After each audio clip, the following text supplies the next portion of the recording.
Well, we're going to go a little bit off the itinerary today, and I'm going to ask the World Congress Center to come first. And I tell you something, this is a special day for us to say thank you, Frank Pope, for what you've done for this state. You have really not only brought, it's amazing the changes that you've made in Georgia since you've been here. And, you know, we're going to remember you for years to come, but when every time we look at that Mercedes-Benz Stadium or that big hotel, we're going to say, Frank Pope brought it here. And you did. And you have just really, I hope you'll stay in Georgia. I hope. Well, well, we will when they retire. But you have just, and I can't believe during the COVID how y'all stepped in. You can't imagine the devastation it was to the tourist industry during COVID, and y'all stepped right up to the plate.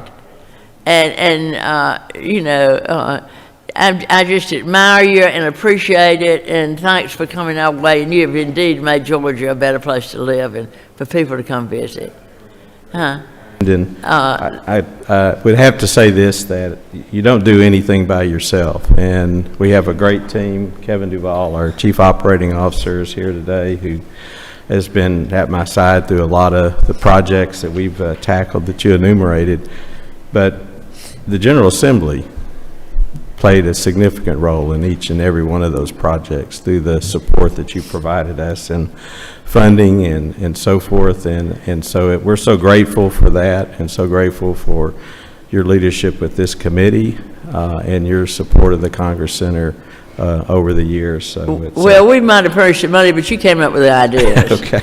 And one thing, I guess, being on appropriations that I'm so pleased about is how the hotel is really taking off, and why it was. One day, I really hope that it'll be the sustaining thing for the World Congress Center. It's definitely on that trajectory. We're very, very pleased. Our forecast for this year, our budget for this year is exceeding our pro forma.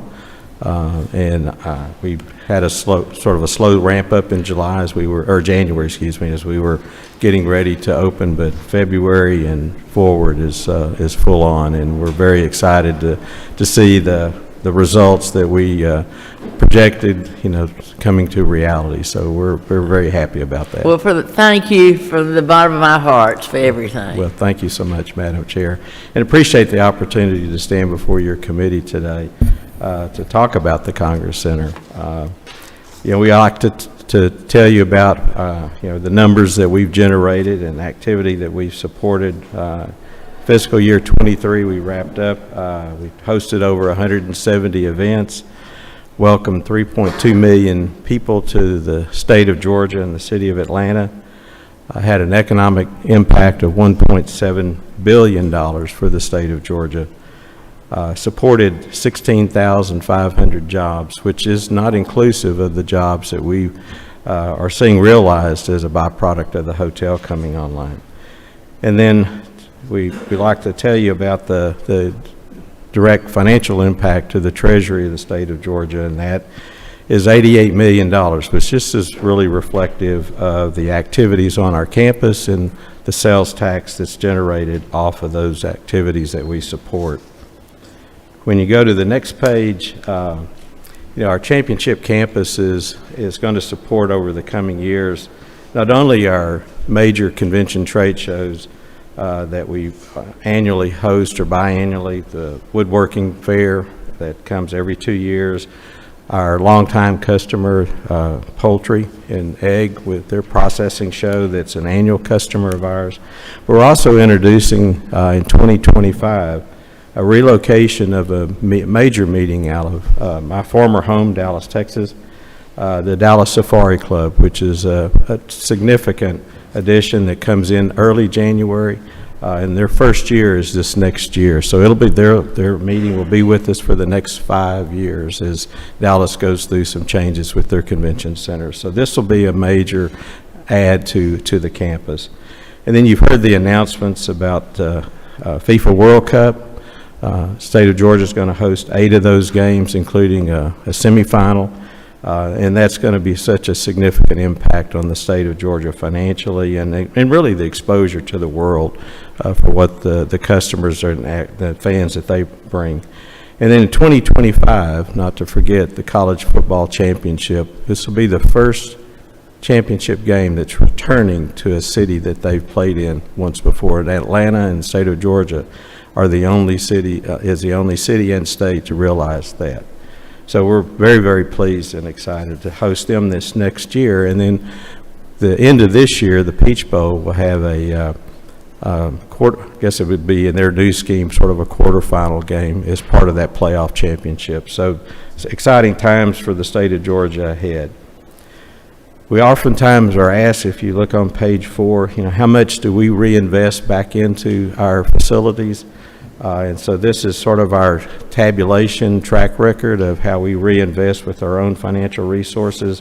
And it really shows sort of a little over, for every dollar the state General Assembly provides to us, we're putting in a little over $1 ourselves on an annual basis. So this comes out of the resources that we generate through the activities that we support on the campus. In looking at FY25, our priorities, much as they were this last year, continue to be vertical transportation, elevators and escalators.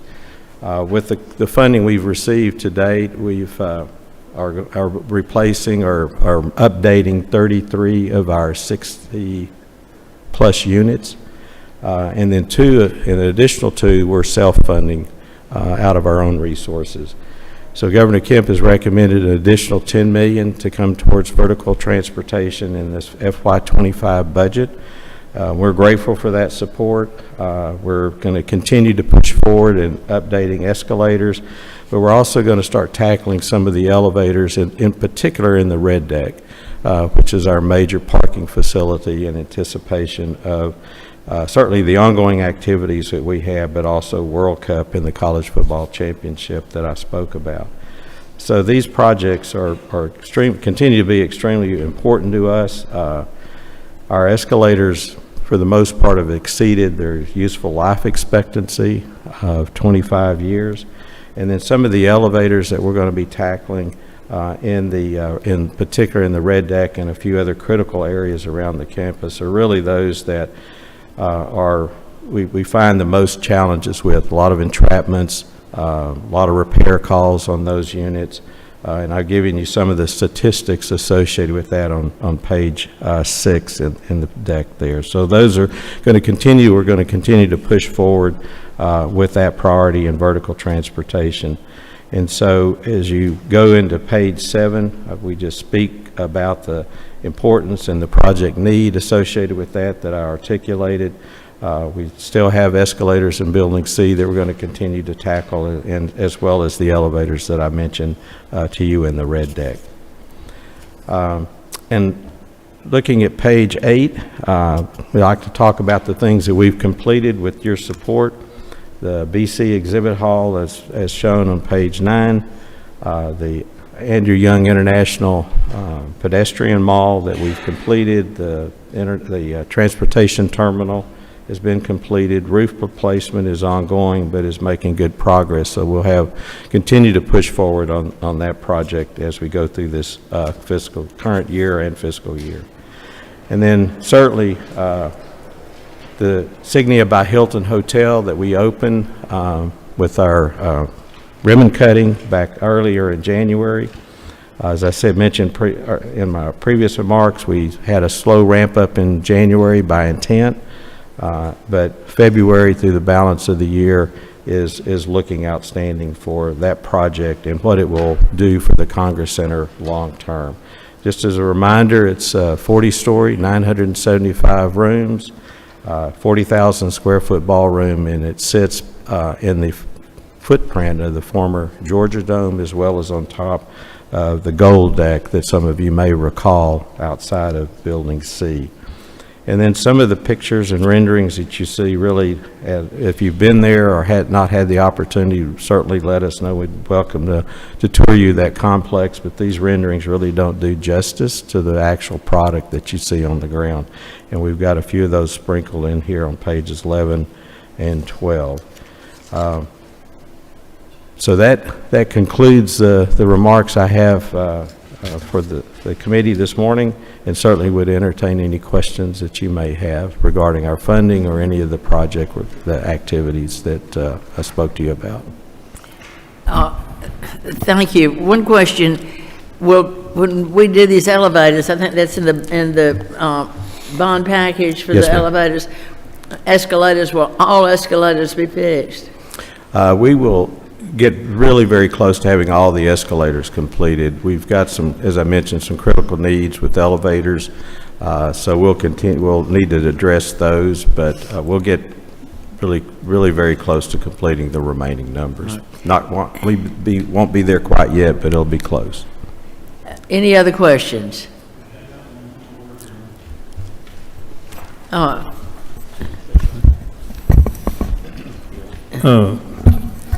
You probably covered this, but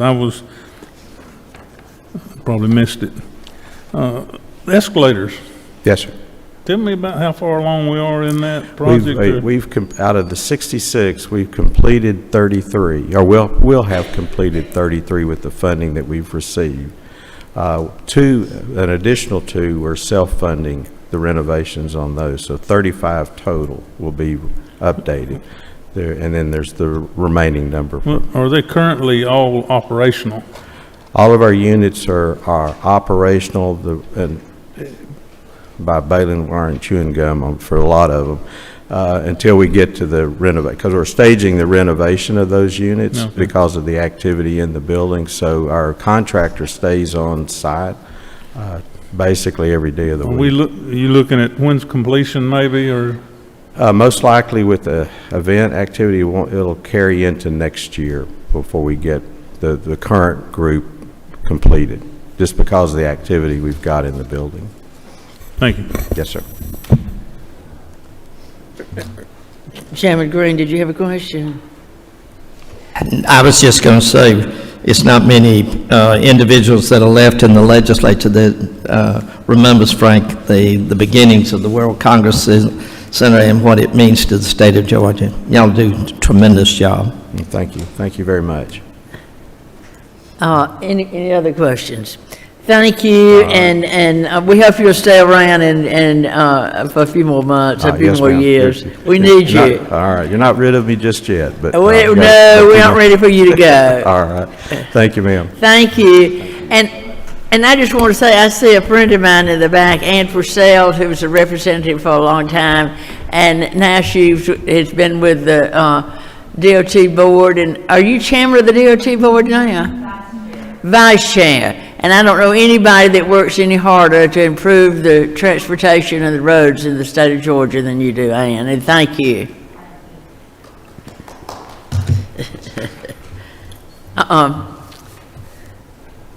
Department of Agriculture.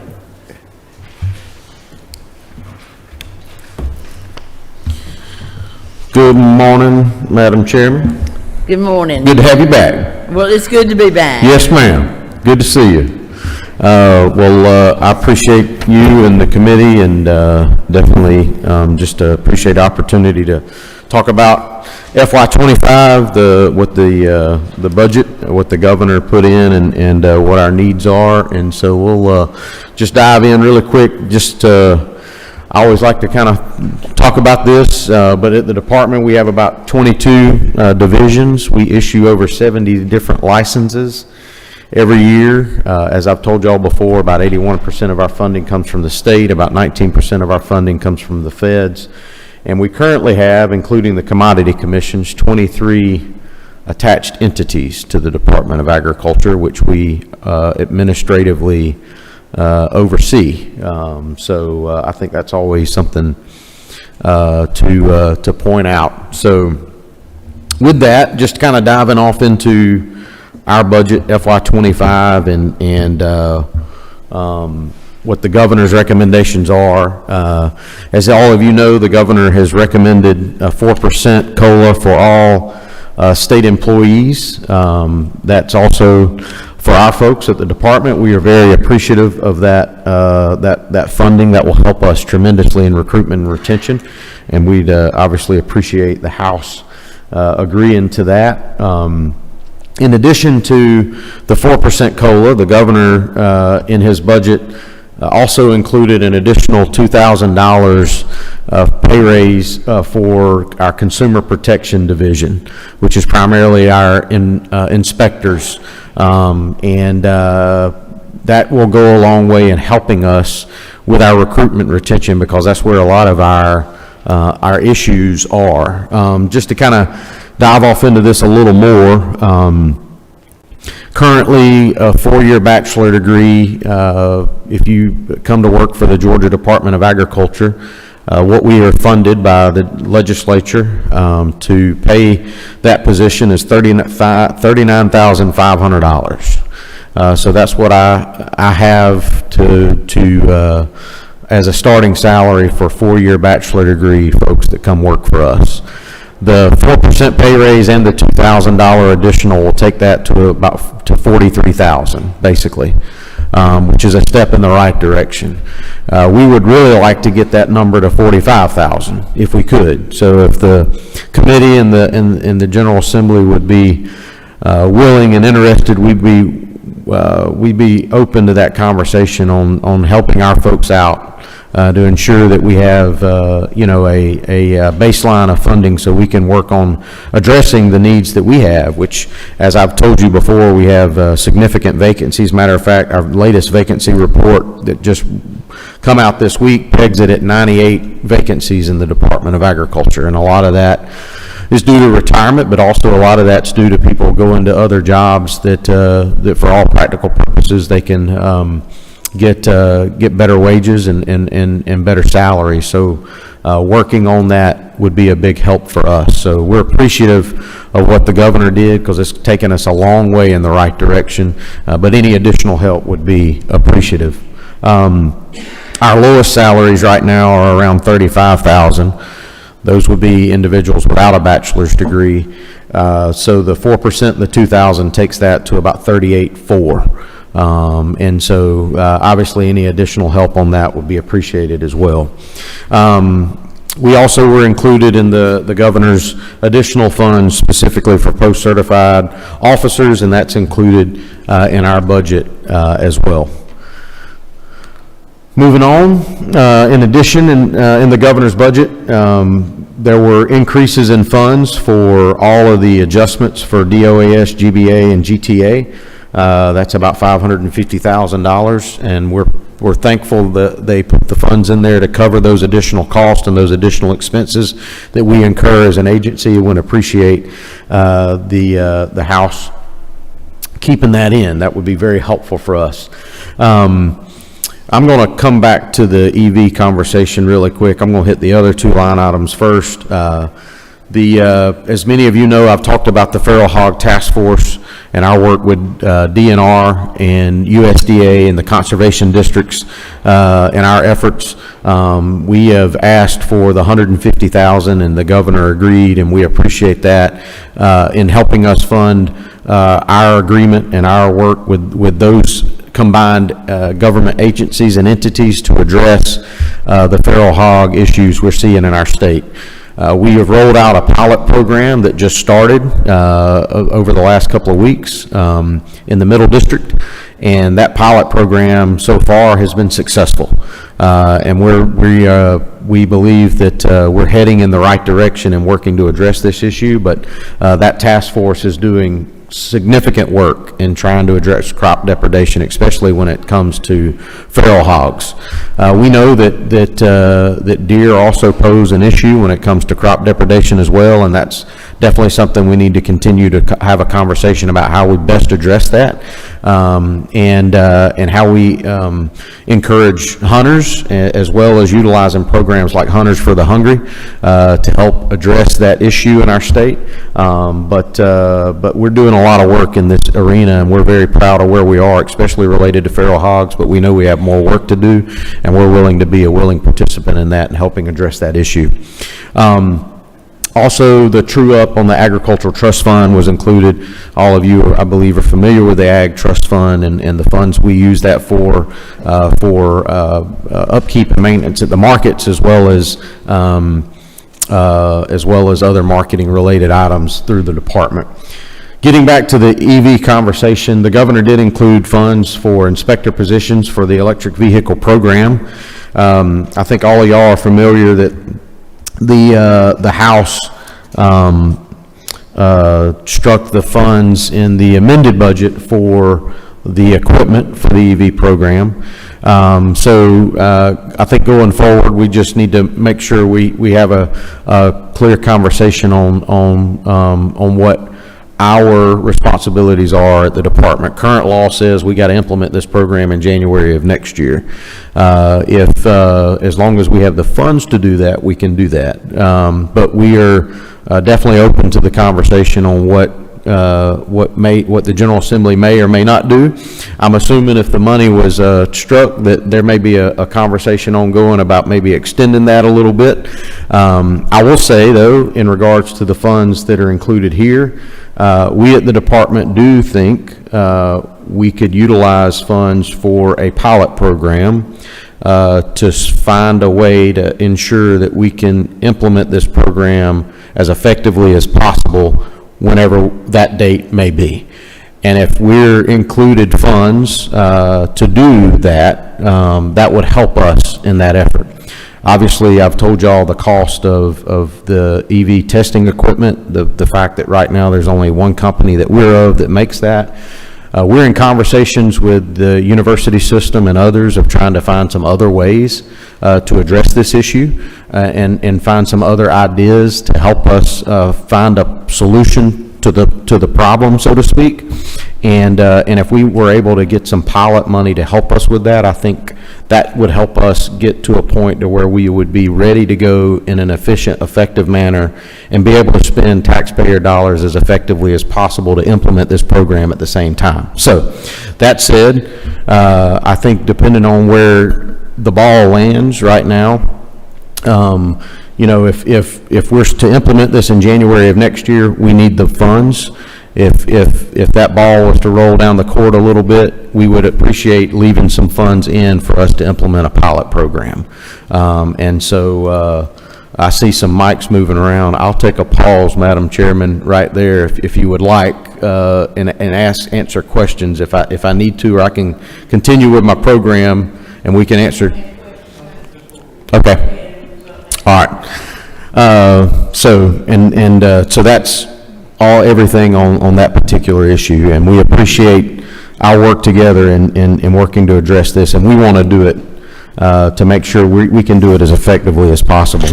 In the bond package for the governor's office, they include a little over $1 million for lab equipment in Tifton, which is desperately needed. Some of our lab equipment needs to be upgraded, and then we also have needs for new lab equipment for just to be able to meet the demand that we have at our lab.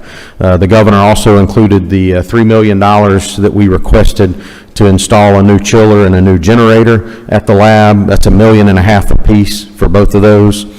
Our generator currently is not sufficient to meet the needs of our lab, so if we were to lose complete power, especially during peanut seed season, which is quickly approaching, that could put our testing back even as long as 14 days by losing power for a minimum of 24 hours.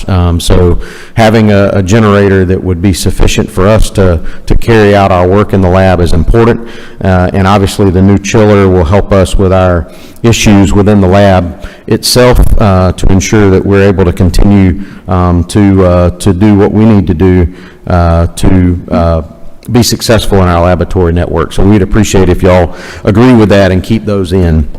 Some additional requests that we have as an agency. Many of you are familiar with the shellfish oyster farming program that we have, that DNR and the Department of Ag is working to implement, and has implemented. I think you know our friends on the coast, Representative Petrie and others are very passionate about this, and we are too. I was chairman of the committee whenever we passed this legislation a number of years ago to create the oyster farming industry in our state. We're now getting to the point to where we need additional resources as an agency to oversee that program. We're requesting 4 shellfish inspection program positions to help us in that, to start in January of this next year. So that start date could be January of 2025, because mainly their work will be done leading up to the summer, the spring and the summer next year, and then continuing on throughout the year to make sure that that program is successful. I will say the 530,000 number we have included there is based off of current salary, the current salary scale, so it does not include the 4% or the 2,000, just for clarity. So if we were to include this, we would have to readjust the salary scale to match what hopefully will be the new salary scale moving forward. Another position that we really will need as an agency, many of you are familiar with the issues we're having related to cybersecurity and security protocols across the country and even here in Georgia. Our IT division is no different at the department, and so we're asking for an information security officer specifically to deal with those cybersecurity threats that we see as an agency and that our IT division sees every single day.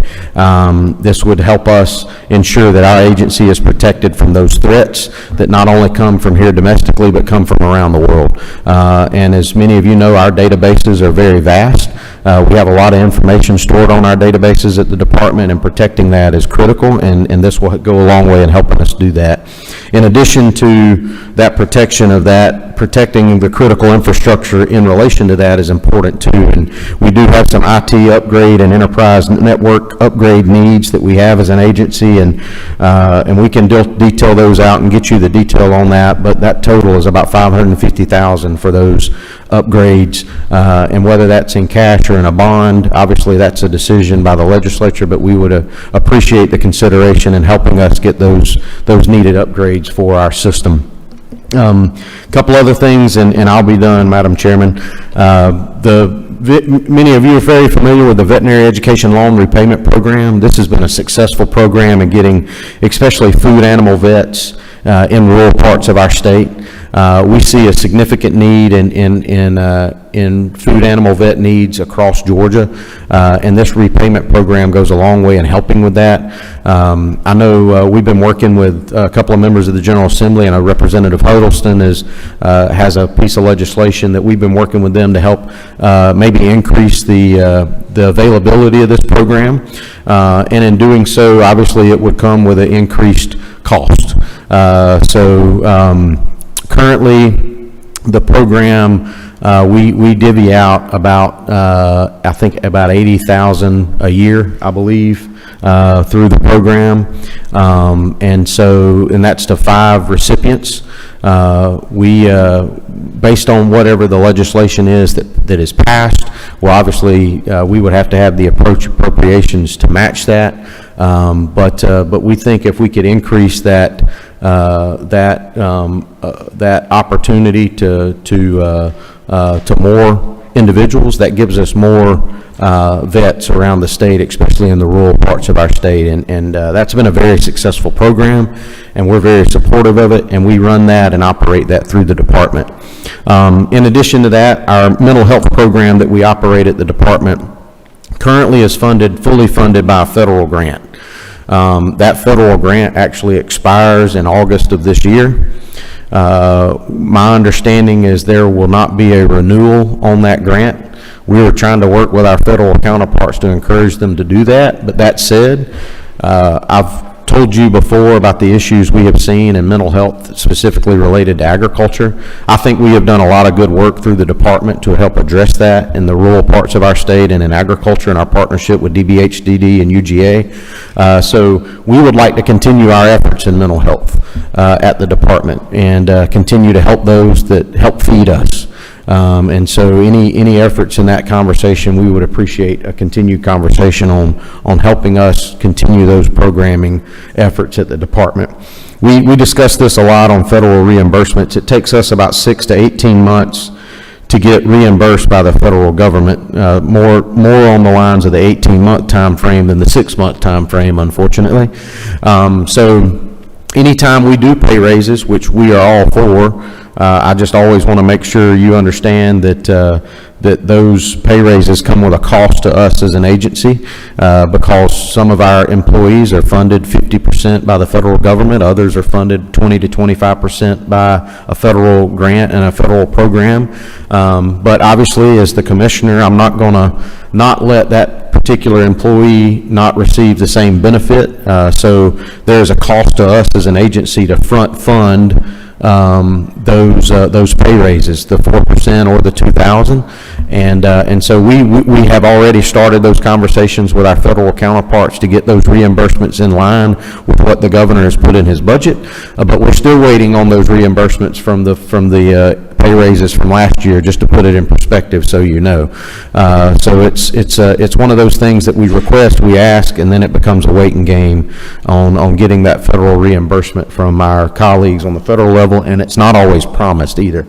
Y'all, the House put in funds in the amended budget for the Farmland Conservation Fund. We appreciate that. We obviously want to continue the funding of that program, and anything we can do to do that, we would appreciate it. And lastly, I know there's funds in the budget specifically for design and for the renovation of the Department of Agriculture and that building.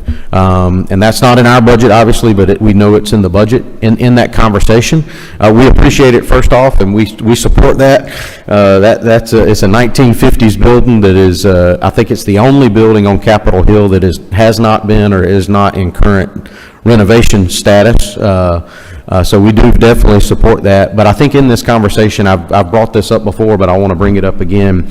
Our lab that currently resides on the 6th floor of the building, obviously in a renovation, we would have to move that lab completely. I think in doing so, I think it would be prudent upon us to have a conversation about a permanent move of the lab instead of moving a lab twice. I'm not sure that for us at the department, I think from a mission perspective, we think that lab may actually be better suited somewhere else in the Atlanta metro other than on the 6th floor of the building across the street.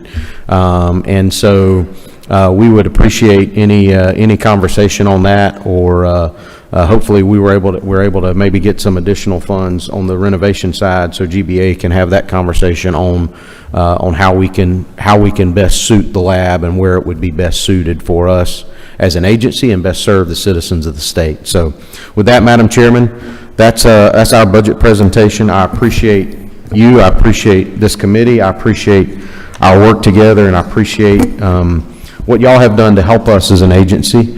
And I appreciate our work together in addressing the needs that we have. With that, I'll be happy to answer any questions. Well, Commissioner Harper, I appreciate the job you're doing for agriculture. Well, thank you. And two questions I have. Yes, ma'am. One, the inspectors for the electric vehicles. If Yes. you went on a pilot program, how much would you need? For us to run a pilot program, we could do that, I believe, for about 400 to 500,000. That would give us enough money to purchase one of the testers, to see how those things operate. Because like I told you before, one tester is 150,000. But it would also give us some additional money to do some research on maybe hopefully with our partners in the university system and others, to see if we can find some additional ways. But if we could get in that, I know I said 4 to 5, the 3 to 4 range would be really where that would land. So Well, have that would help y'all us. currently started working with Tech or Georgia or anybody? Yes, ma'am. We've started those conversations, full disclosure. I know I've alluded to working with the university system, but yes, we have started those conversations, yes, ma'am. Specifically, institutions like Georgia Tech. Our team has been talking to some of their folks, and so we're trying to work through that. Yes, ma'am. Sounds good. Any other questions? Yes, Madam Chair, I've got 3 little personnel questions, and then another question about feral hogs, if that's okay. Yes, sir. How many employees do you have? We have about 500. About 500. Yes, sir. About somewhere around in there. Now, what percentage of those are consumer protection, just approximately? So we have about 250 to 300 inspectors, I believe, on the books. So that doesn't include, you know, like administration, supervisor level, but yeah, around the 250 to 300 of those are inspectors. Post-certified employees, I mean, We have 4. how do you see that with the new enforcement areas you're taking on? It's gonna have to increase probably, or? I mean, it depends on the caseload, you know. I mean, right now, they're very busy. Those 4 individuals are working cases every single day, all across the state. Everything from pecan theft to cattle theft to hemp issues to human trafficking. Full disclosure, one of those positions that we have is funded by a federal grant that we got, specifically focused on human trafficking in the ag sector. And so we are getting additional resources from grant funding to fund some of those areas, but I think it just depends on caseload.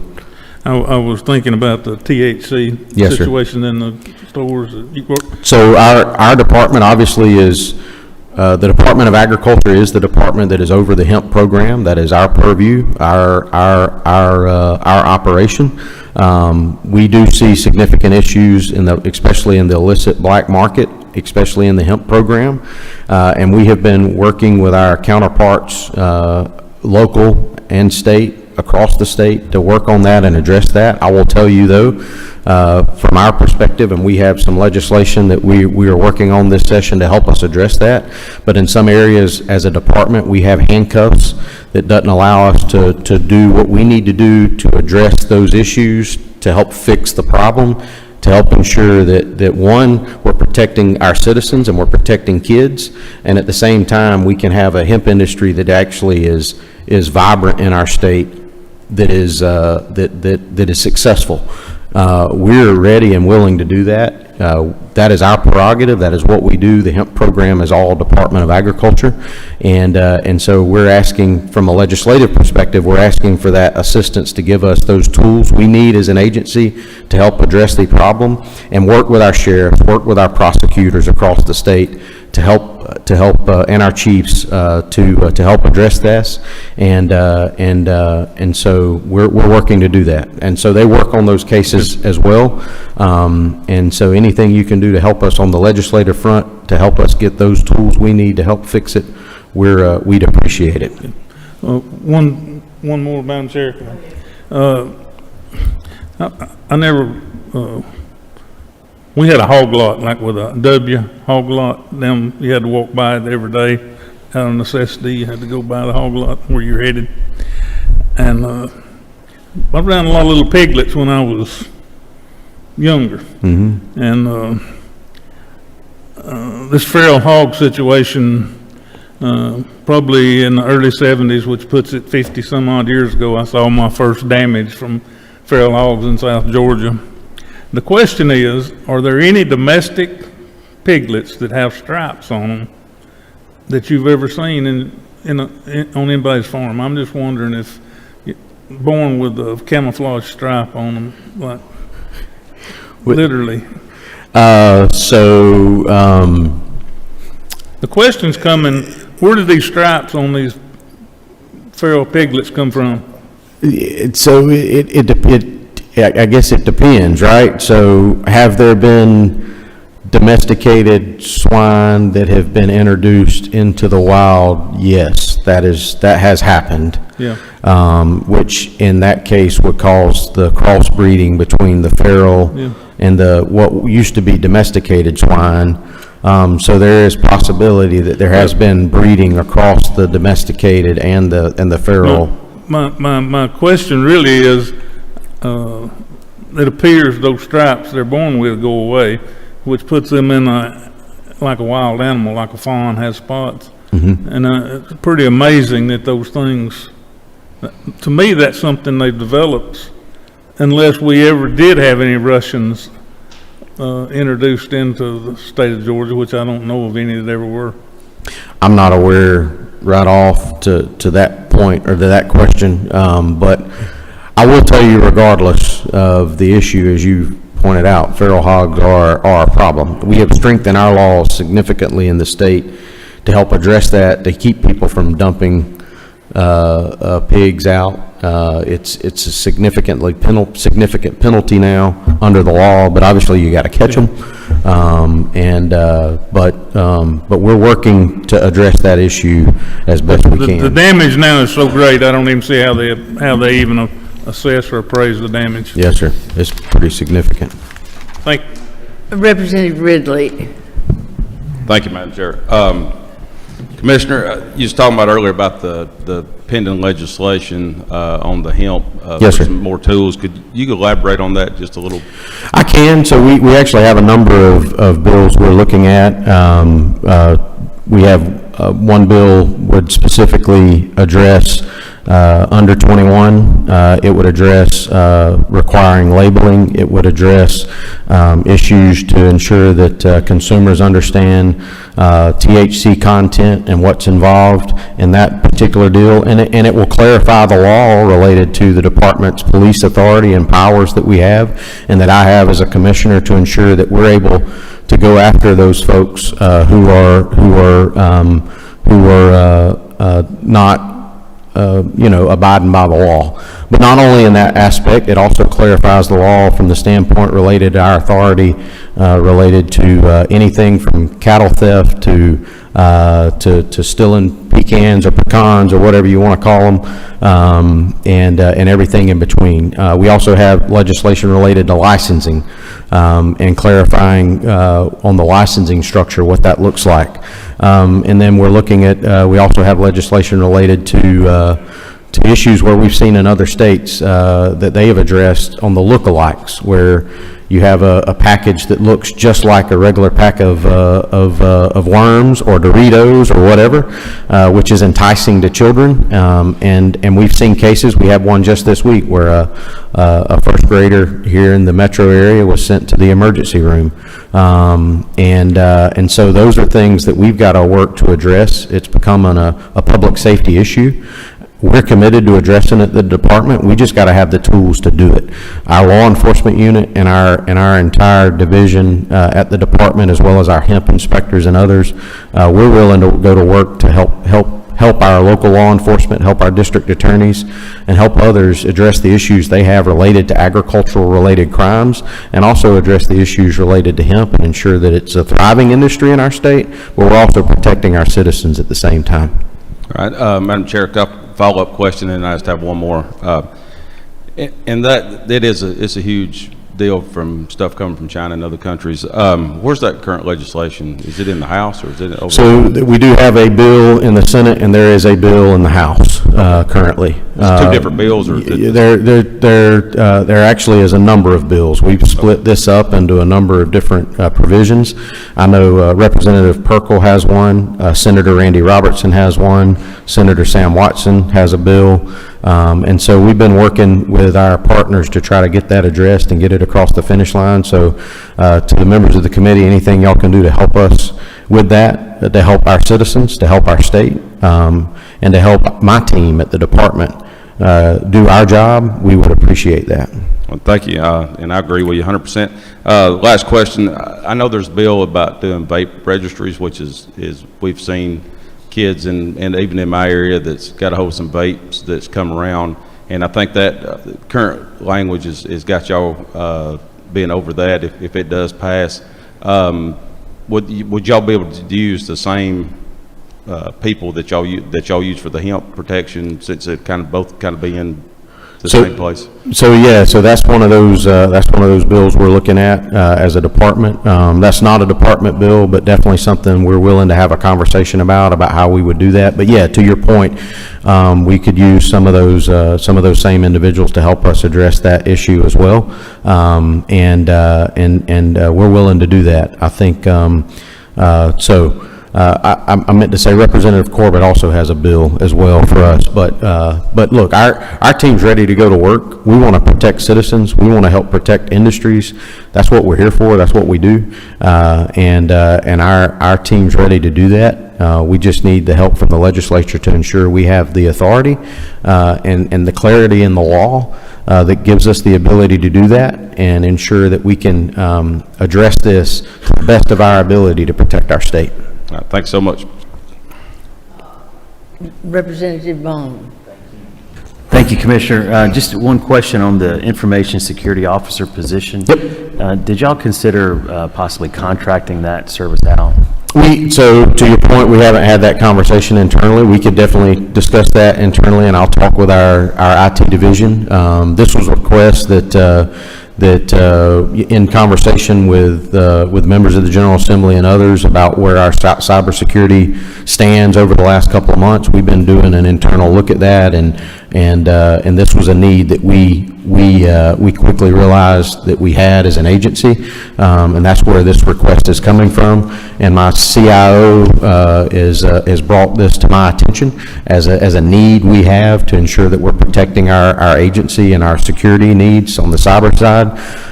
But that's definitely, I can take that back to our CIO and our IT team and have that conversation.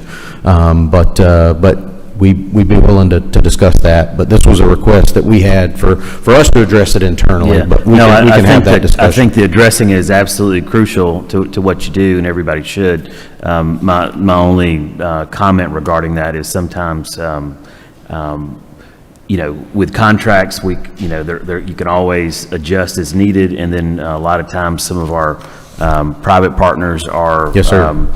Have more cutting-edge technology than we have access to otherwise. Understood. Yeah. I just think regardless of what we do, I think we still would need funds, whether we contracted it or we hired internally. And I'm I don't know what that would be. I'm sure it would probably be a similar cost, whether we contracted it or hired internally. Well, I think probably the hard costs might be the same, but some of those soft costs Understood. associated with adding staff. Yep. Maybe a consideration, but thank you. Thank you. Representative Meeks. Thank you, Madam Chair. Commissioner, good morning. Thank you for all that you do for agriculture. Just a couple of general questions. So the department issues over 70 licenses statewide. Yes. How many recipients would that be statewide? Can I get back with you on that exact number? Well, you may have. I think last year we issued 125,000 licenses statewide. Okay, and what kind of backlog do you currently have? I would have to get back with you on that, on the backlog side. But it is definitely something that, I will say this to Chairman Meeks, we are doing an internal a look at our licensing structure and our licensing systems. I've asked our team to look at that and see how we can best serve the citizens of the state and the customers that we have, and if our licensing structure needs to change, and if our licensing systems need to change, what would that look like? So we've just started that conversation in the last month. I think we can do some things better. I think we could better serve our customers. I think we have a way to allow those that have multiple licenses to be able to hopefully attain those all at one time instead of going to the department multiple times a year. So those are some internal conversations we're currently having to best address. I think it will help us as an agency on the issuance side, but also help our customers. That way they're not dealing with us multiple times. They have to see us one time a year. Well, thanks for that, and I have no complaints on your issuing license. I was just, in terms of the bigger structure, and thanks for being proactive and looking forward, Yep. but you do a tremendous job getting those licenses out across the agriculture industry. It may be a model that some others who issue license could take a look at. Well, I appreciate and be that. helpful there. The other question is, on the veterinary education loan repayment, of the 80,000, we have about 5 participants. What kind of interest do you have year to year in that? How many total applicants do we have a number of what that interest looks like?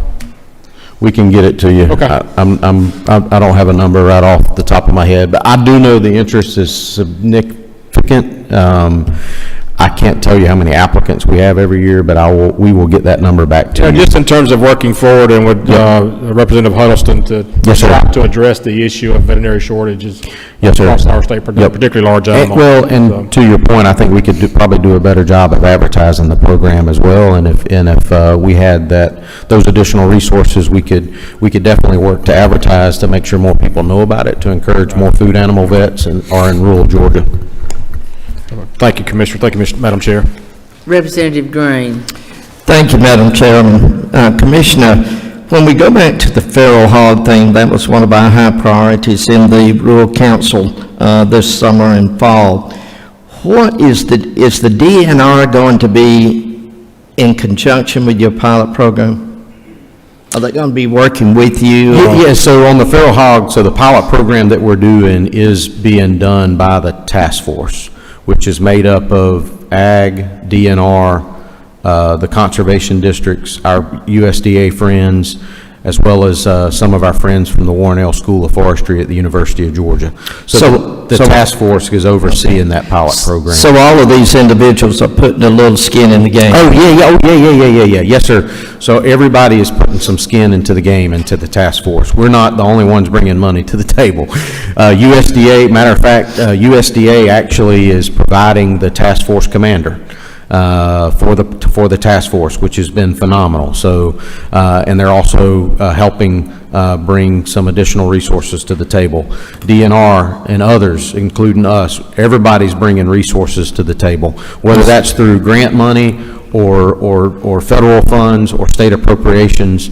All the parties involved are working to bring resources to bear. Yes, sir. Let's find one for the deer population now, set up a pilot program there. Yes, sir. And your friend in California, your counterpart, tell him we will be glad to send him as many hogs as he wants, since they don't want to pin them up anymore. Since Proposition 12, Mr. Chairman, I'll make sure I send that message along. Thank you. Thank you, Madam Chairman. Do I have any other questions? One of the thing I would like to say, we talk about the problem with the hogs, and we have a terrible problem. We've got a terrible problem with deer. Yes, ma'am. And deer not affecting the farmers, but I know when I'm riding up down the interstate, I count the number of deer that people have run into. Yes, ma'am. It has a big reflection of the number of deer when our insurance goes up. Yes, ma'am. I think it would be wise to see how many accidents we have in Georgia from deer. Yes, ma'am. And how many claims insurance companies are losing. I don't know that And- number, but I'm sure our friends at Farm Bureau and our insurance agent friends could I'm probably sure tell we you can that off we the top of can their ask, head. Commissioner King, because it is a Yep. problem everywhere. Yes, ma'am. And I know just in my yard at home, I live in the country, and deer have eaten up my shrubbery. Understood. So, Yes, ma'am. anyway. Oh, listen, I've seen this matchstick cotton fields that just looks like a bunch of matchsticks sitting up there. They've eaten everything. It has become a significant And problem. they're replanting Yes, ma'am. several times, but Cost. I think we'd be surprised to the average, to the citizens, how many millions of dollars we're paying on repairs for cars and insurance. Yep. Yes, ma'am. Any other questions? Thank you, and thank you for the job you're doing. Thank you, Madam Chairman. Appreciate the committee and appreciate y'all. Good to see you. The Georgia Agricultural Expedition Authority.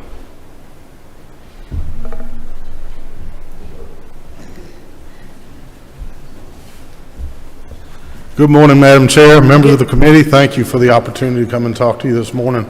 With me is my CFO, Miss Lori Dowd. She's much better at numbers than I am, so we'll go through this presentation, but I'd like to just give you all an update of where we're at the Georgia National Fairgrounds.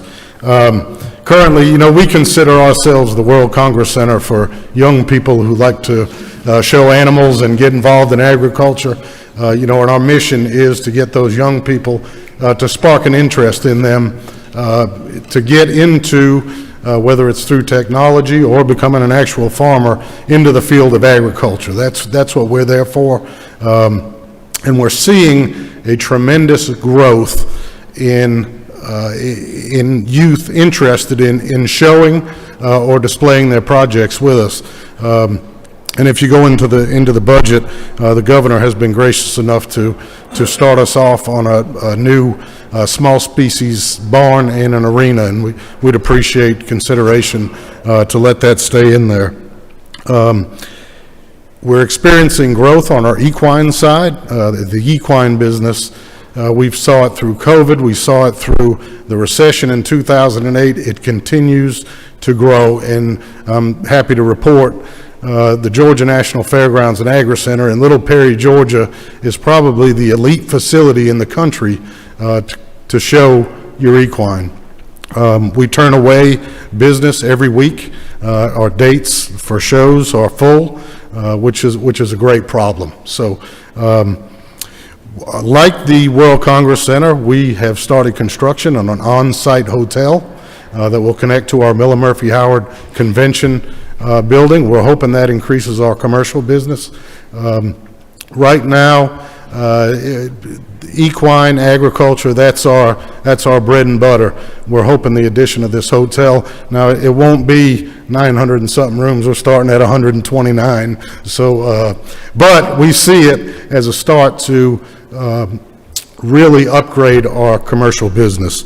I'm happy to report, and Lori can go more into this, currently we're 96% self-sufficient.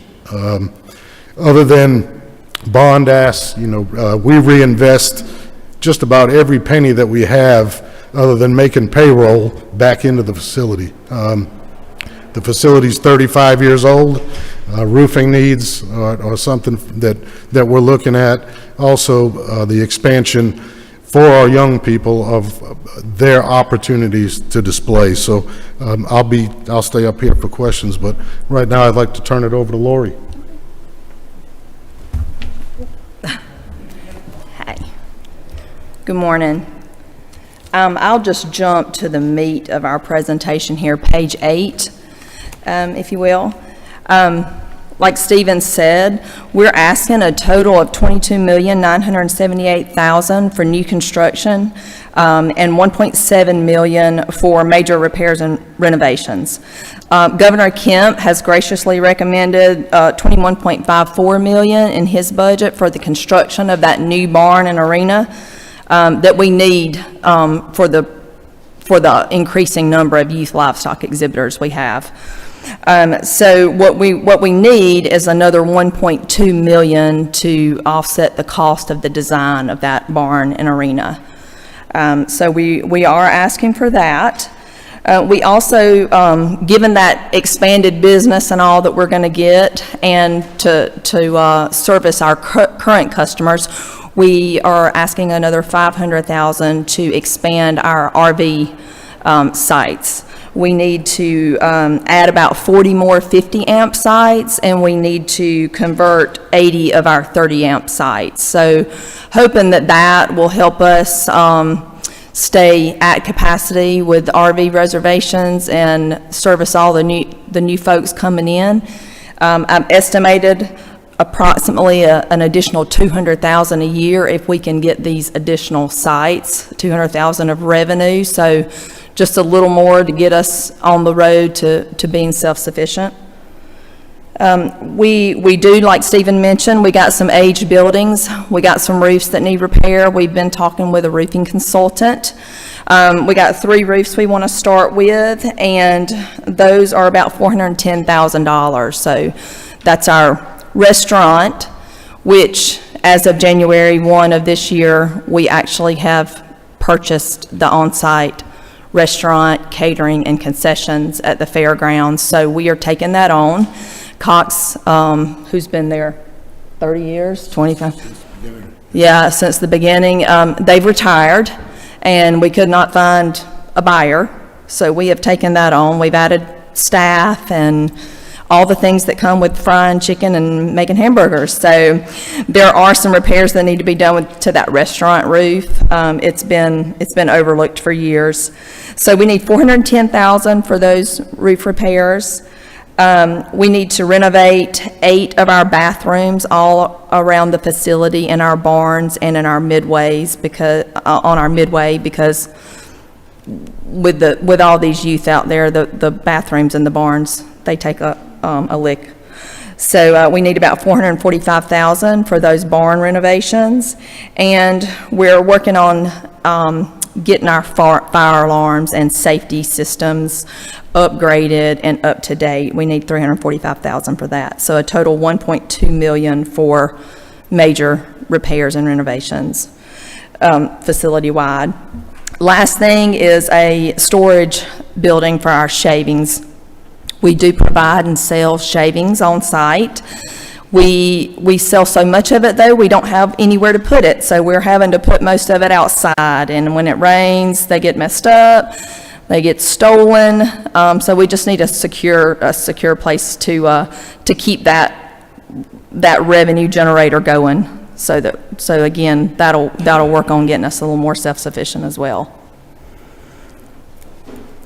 And that's it. Representative Ridley. Got me now? Thank you.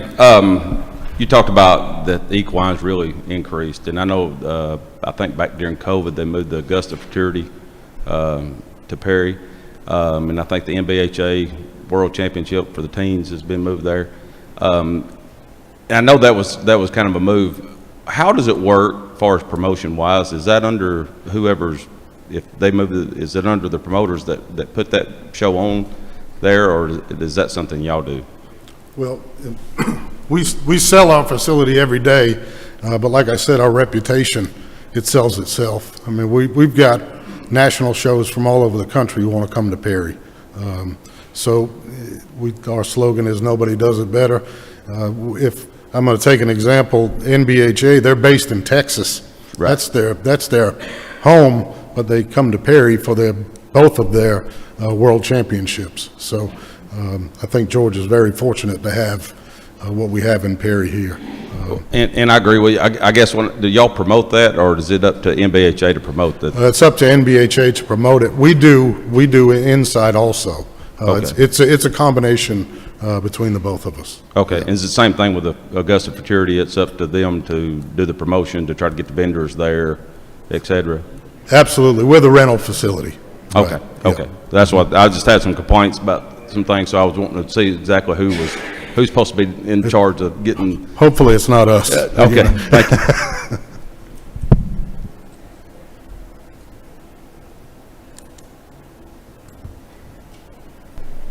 I have a question. The hotel that y'all building, is it with bond money? I can't remember. No, it's a public-private partnership. We're going to do a land lease. We followed Jekyll Island's template, and it's we're doing a land lease to the hotel.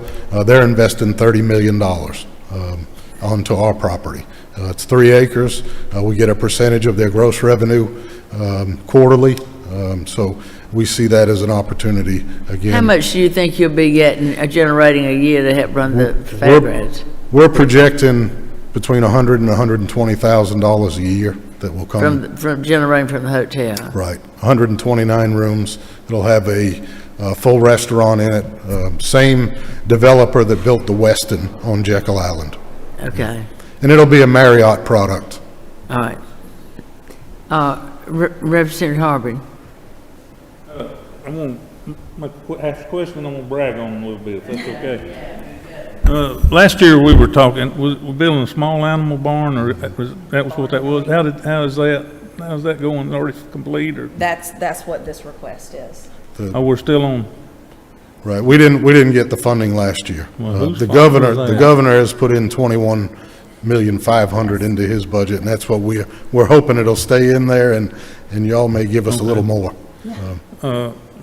I'm by no means an expert, but I've shown cattle at Kansas City, Houston, Louisville, Denver, and junior nationals at probably 20, 25 states in Midwest and East Coast, and quite a unique facility you have there.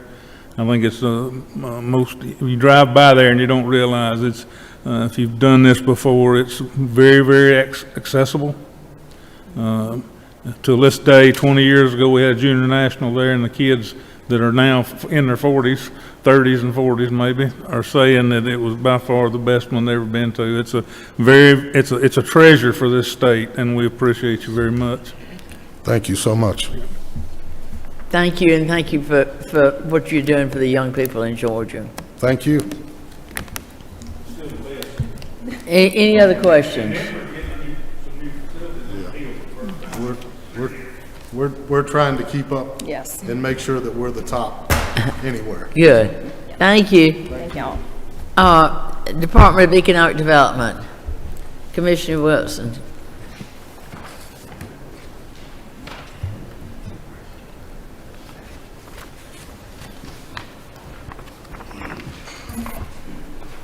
Didn't think you have a handout. Good morning, Madam Chair. Welcome back. I tell you, Chairman Meeks did an admirable job, but it's good to have you back in the seat. We all do, of course. I'm going to, and I want to say thanks first for the help that y'all gave in the 24 budget, the amended budget. Thank you. That ended up hitting a lot of the needs that we had, and we're grateful for that. Appreciate the work that you did. Chairman Green, thank you for the help with the art collection. And we look forward to working with you on that, because I think that that's going to be beneficial to everybody. So moving to the big budget, there's not a whole lot in here. I'm going to run through it very quickly, and then, of course, take questions on anything that y'all have when I'm done. So beginning with the governor's ads in the budget, I want to say thanks to the governor for continuing to be thoughtful in helping us recruit and retain people and adding some funds for personal services. That's a big deal. But like I said earlier when I came in or talked about the amended budget, the most important thing that we had for the department was an increase in our rent, a $300,000 ad. As we talked about earlier, we have been in that space since 2005. We negotiated a very below market rate for that space. It's increased. It has a 2% increase every year. We are still significantly below market, but we've never asked for an increase in our funds for rent. And so that $300,000 ad touches every division and gives more flexibility across all the divisions. Under Innovation and Technology, there is a $25,000 ad. This is very simple. It is our Centers of Innovation, and Madam Chair, you remember we've talked about this for a number of years. The Centers of Innovation have been funded out of One Georgia for a long time. The General Assembly and the governor were kind enough to move that into our budget last year and out of One Georgia to help get personnel out of the One Georgia account. When they moved that over, there was no accounting for the $2,000 raises last year. And so that's what that $25,000 is, just truing up the raises that we gave last year. So then in International Relations and Trade, we have a $200,000 ad. Our trade team operates all over the world in markets to help Georgia companies sell products internationally. And there's not and mainly those are small business and agribusiness. The main products that we're helping companies sell are poultry, peanuts, pecans, and pine all over the world. So that $200,000 was taken out of our budget last year. This trues it up and adds that money back in. And that gives us, again, a lot of opportunity to help Georgia companies around the world.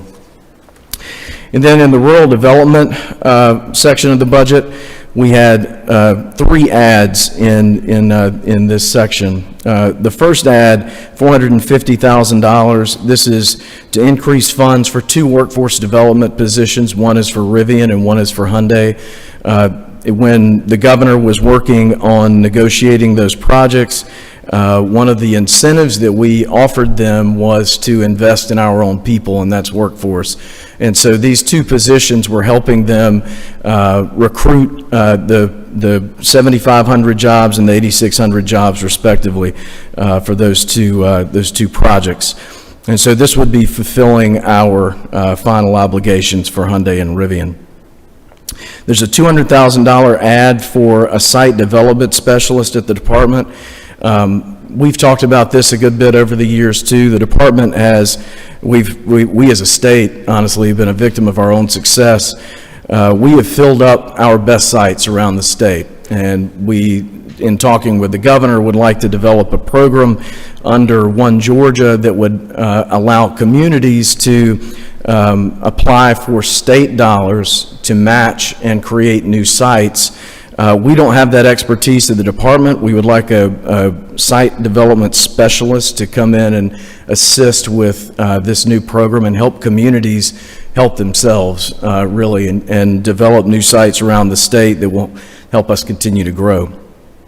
And then finally, transfer funds from the governor's rural strike force in One Georgia into the department. And again, Madam Chair, this is taking personnel out of One Georgia and moving it into budget line items in the department, and that's a $450,000 add in our budget. And then there's under tourism, you have a $70,000. It was $70,000 that was a disregard in the governor's budget last year, or in the budget last year. That is moving into our admin funds this year, according to the governor's budget. So that goes into that $300,000 that we talked about for rent. And so with that, that's what we have in our budget. And Madam Chair, I'll open it up for any questions. Do I have any questions? Representative Bonner. Thank you, Madam Chair. Mr. Commissioner, yeah, just a few questions. Could you go back and just on that rent expenditure, explain that a little bit more? Sure. I was thinking that we addressed that in the last budget, but if you could. So the amended budget was an add of $300,000, and then this moves into our base, so it stays every year. And so that, as I said, you know, the way we have done this is the rent has increased, and we're roughly at $28 a square foot right now. And the going rate in Midtown, where our offices are anywhere from 40 to 58 a square foot. So we're significantly under budget in Midtown. And so we have just charged each division based on the space that they have. And that rate that we've charged them has gone up every year. And so this $300,000 trues up our rent going forward, and this would go into the base budget. And again, the flexibility that we got in the amended budget would just then roll over into the budgets going forward. I'm sorry if that doesn't make sense. That's a lot of words. Yeah. So I guess maybe maybe I can ask the question better. We know what our rent is moving forward, correct? I mean, we do. We have leases for all of these, and so we would presumably know what those amounts are going to be every year, projected out even beyond 1 year's budget, correct? Right. Okay. Go, John, let the smart guy Okay. come talk. So this $300,000 increase, by putting it into the base, gives us that catch-up for the 20 years. Actually, over the 20-year period, it's a $300,000 differential, okay? So with this money now, that just trues us up for the 20 years that we've been using, as Pat said, money from the divisions, and we've just been cutting through the divisions year by year now. So this $300,000 actually gets us to square zero. This agreement we signed was for a 30-year lease. It was from 2004 to 2034.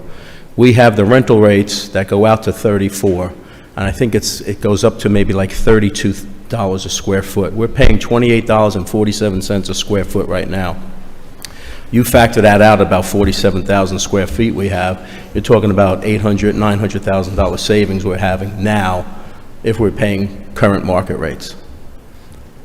But the 300,000, to answer it, it just trues us up for that increase over the 20 years. That just brings us back to square zero.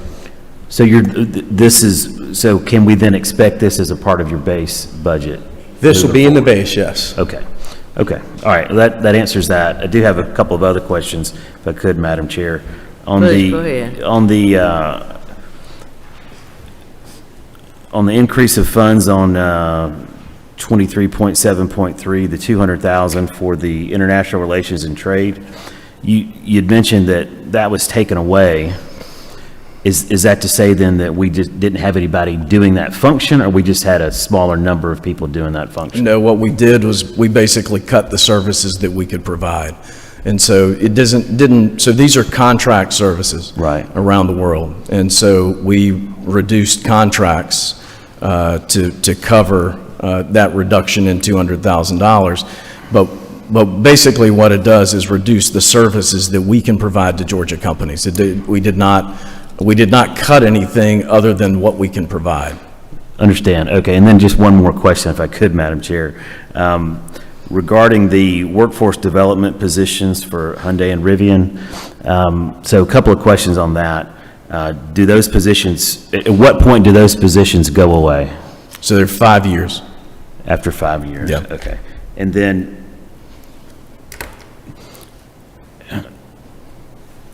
just can we talk this out? It seems as though that deals cut by the Economic Development Department for industries coming in, which is wonderful. In some way, it's almost obligating us as a legislature to provide those positions without us knowing the full scope of the negotiations. Does that make sense? I understand, Yeah. absolutely. Yeah, so how Representative Bonner, of course, these are not deals that I create in a vacuum, right? So the governor was involved in all of those discussions, and ultimately these are his final decisions. But the speaker and lieutenant governor were in the know on those, especially these big projects. They were in the know on those big projects. And so, I know the General Assembly, of course, there is a feeling of obligation there.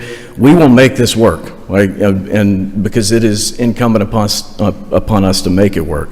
But in that process, the governor, the speaker, and lieutenant governor were all in conversation for those big projects. Yeah. Absolutely. Well, I guess a part of my additional concern with that is,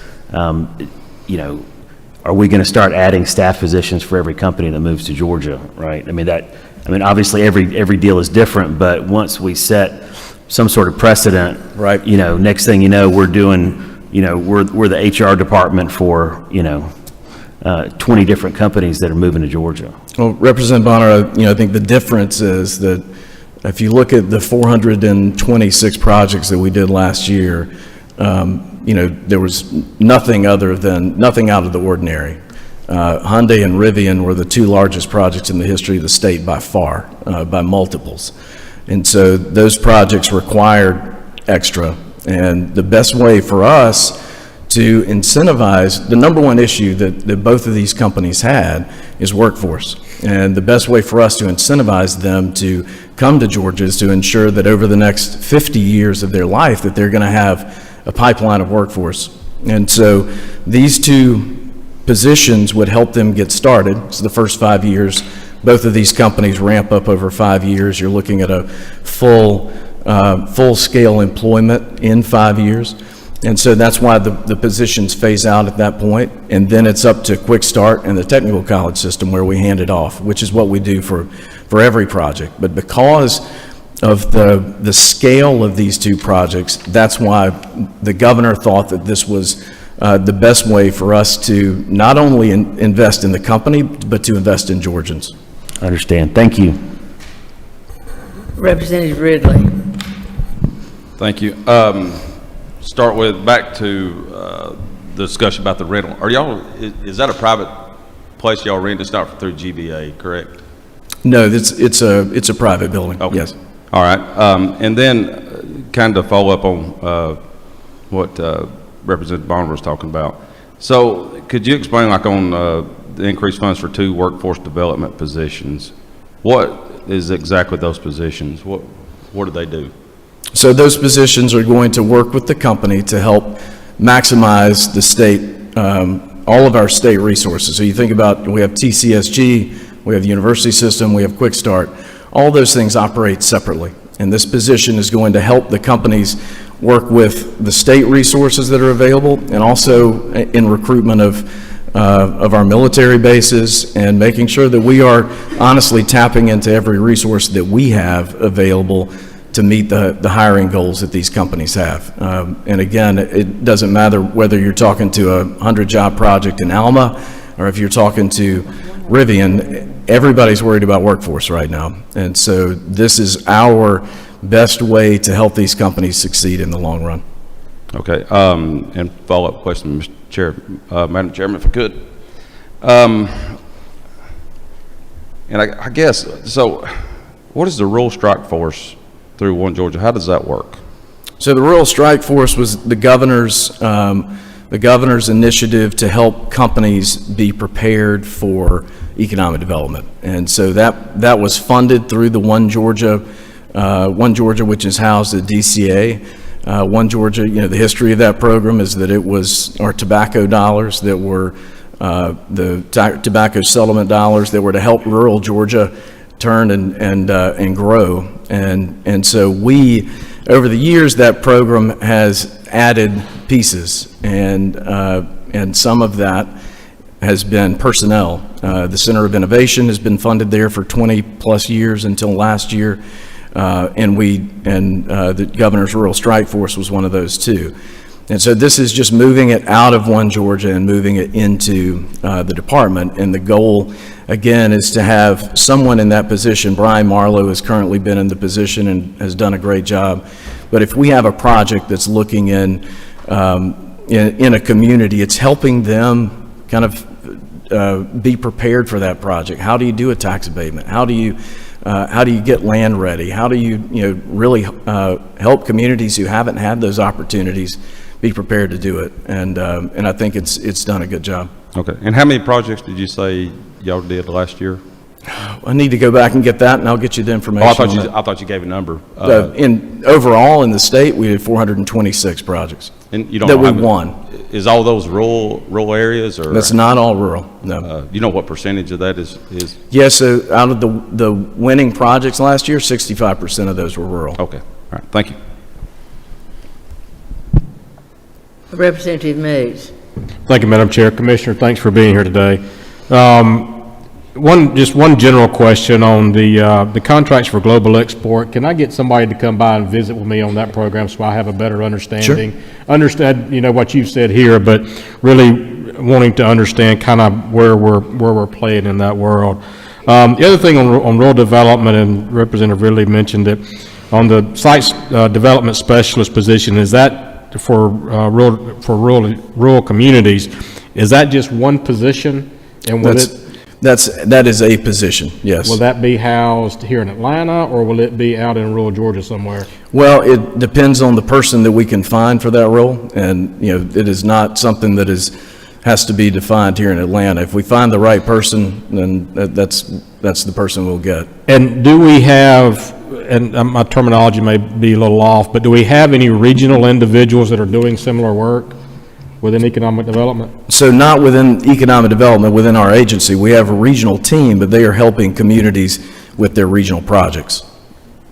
So we're not going to be duplicative here in what those regional teams are doing? No, this really is focused on site development, and we would like somebody who has a real estate background and can help us navigate these sites, because ultimately what we want is the community to have it ready for development, and that do your environmental work, get the utilities, if the utilities aren't there, have a plan for it.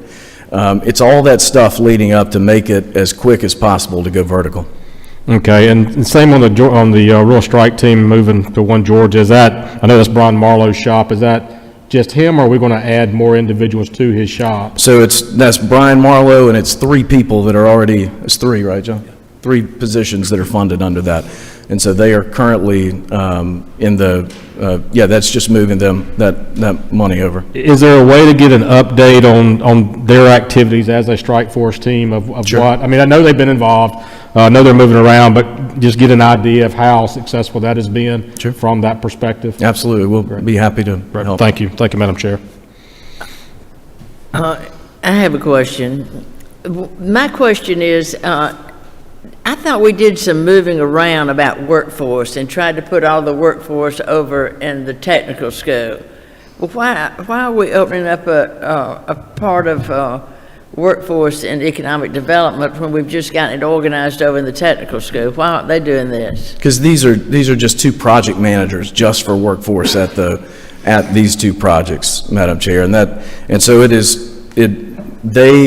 we wouldn't want them to be only focused on the technical school. We want them to be focused broadly over all the different agencies that touch workforce development, and so that's why. Well, I think that's what they do over in workforce in the technical school, isn't it? So that, they used to be with us. Everything. We had workforce money just everywhere, and we tried to put it all together. That's what was my understanding the reason we did it. Is that not right? So it would be helping leverage those funds that are at workforce development at TCSG. So that's Wagner Pizer and the WIOA funds that are under workforce at TCSG. And so that is a very specific, those are, But dollars. we put state dollars in that too. That's right. But this it's not all federal dollars over there. But this would be just focused on those two projects to help them leverage those funds, but also work with the university system and also work with our military bases. It is specific to those projects, and then they'll go away and once they are full ramp.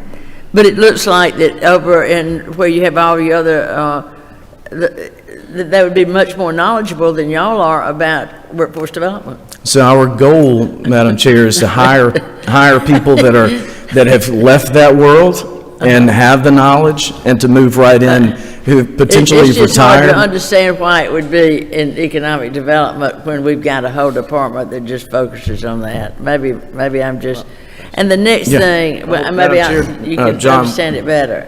So when that program was with So us, these are going to be employees of those companies, No, they'll be employees of the department. but they'll just be working for those companies. There's two Specifically companies. They'll really be working with the community. with the community. And the project itself, the company, and then all of our university system and technical schools.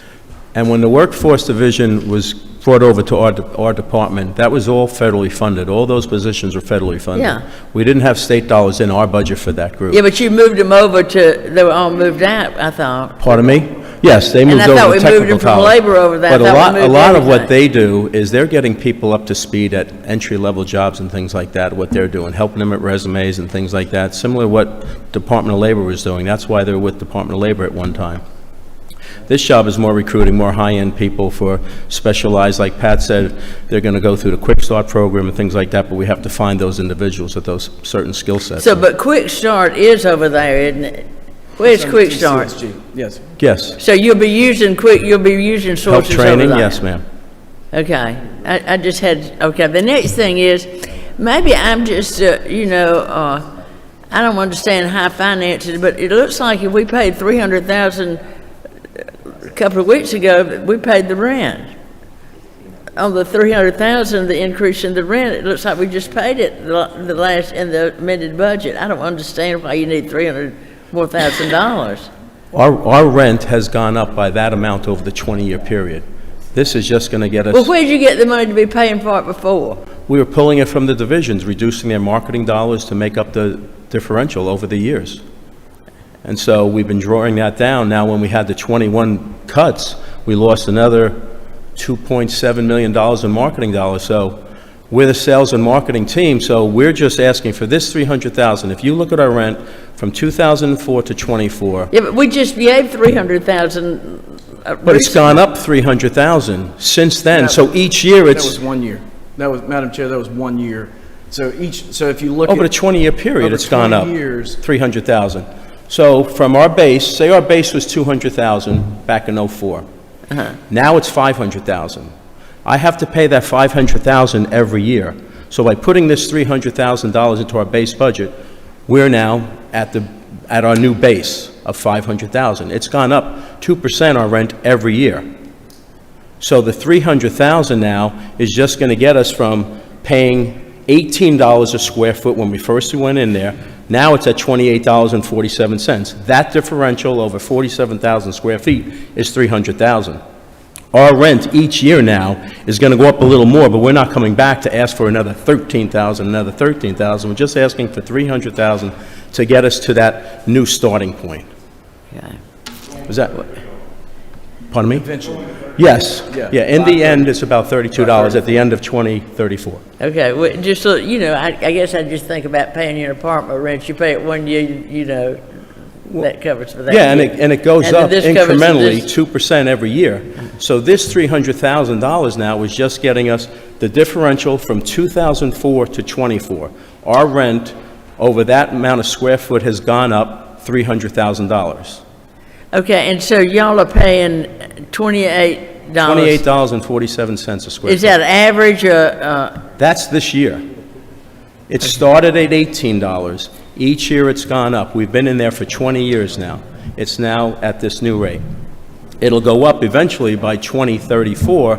I think it's $32 or $33. I'm not sure, but I can get you the exact number. so the rent's running, what is your rent running a year? About, for all our space, about 1.2 million. 1.2 million? Yes, ma'am. Okay. So. We have about 47,000 square feet. All right, and so you signed a 30-year lease, you said, a 20-year lease? 30, 30, yes. okay, all right, thank you. You're welcome. And so, Madam Chair, I do want to highlight, too, the fact that in that building, all of our partners are in there, too. So it's Georgia Power, Georgia EMCs, ECG, Quick Start, University System.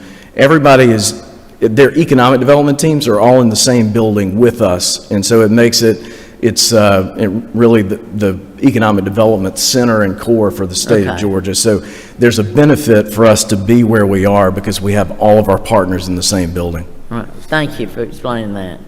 Yes, ma'am. Okay. Any questions? Thank you, and I'm sorry we were drilling y'all on those, but you know, that's what we're here for. but this, Let's hope I did a good enough job of understanding it. it looks to me like you pay the rent one time, then the next year it'd be the same thing. Thank you. Thank you.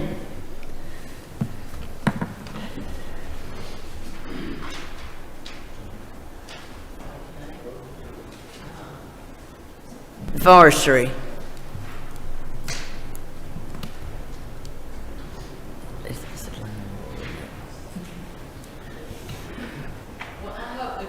Feeling better.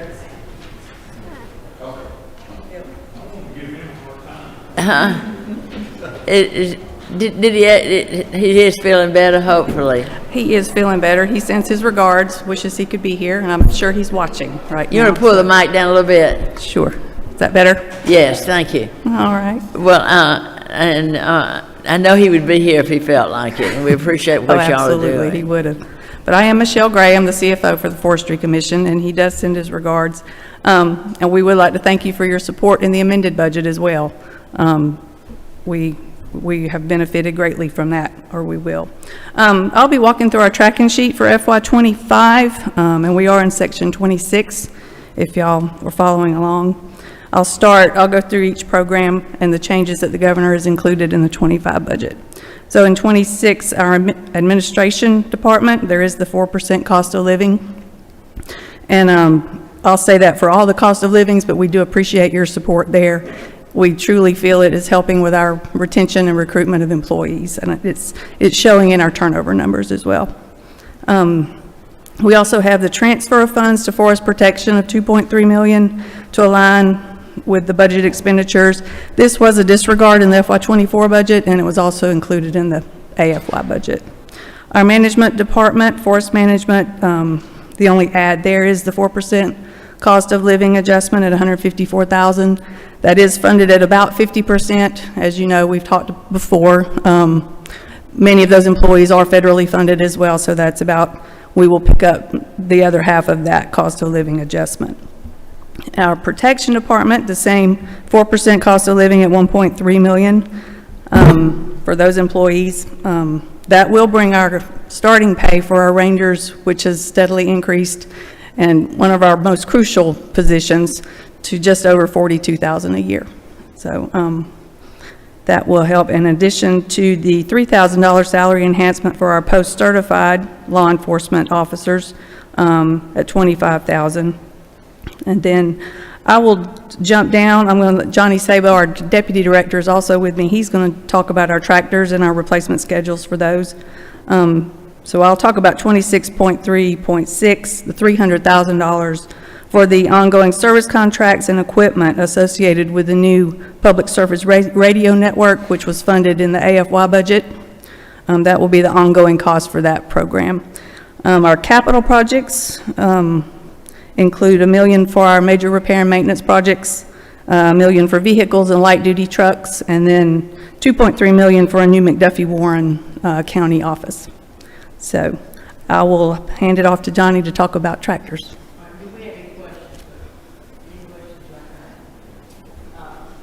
Question for you, Okay. Representative Meade.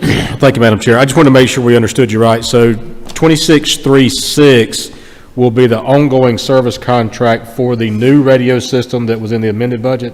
Correct, and equipment. That's the estimate for, I get replacement equipment and the service contracts. Would that be a yearly expense of $300,000? That's what I understand, yes. Okay, thank you, ma'am. Thank you, Madam Chair.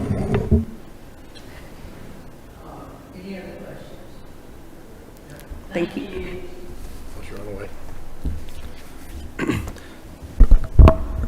Good morning. My name is Johnny Sabo. I'm the Deputy Director. I believe I've had the privilege of meeting a few of you, but if not, I look forward to getting to speaking with you.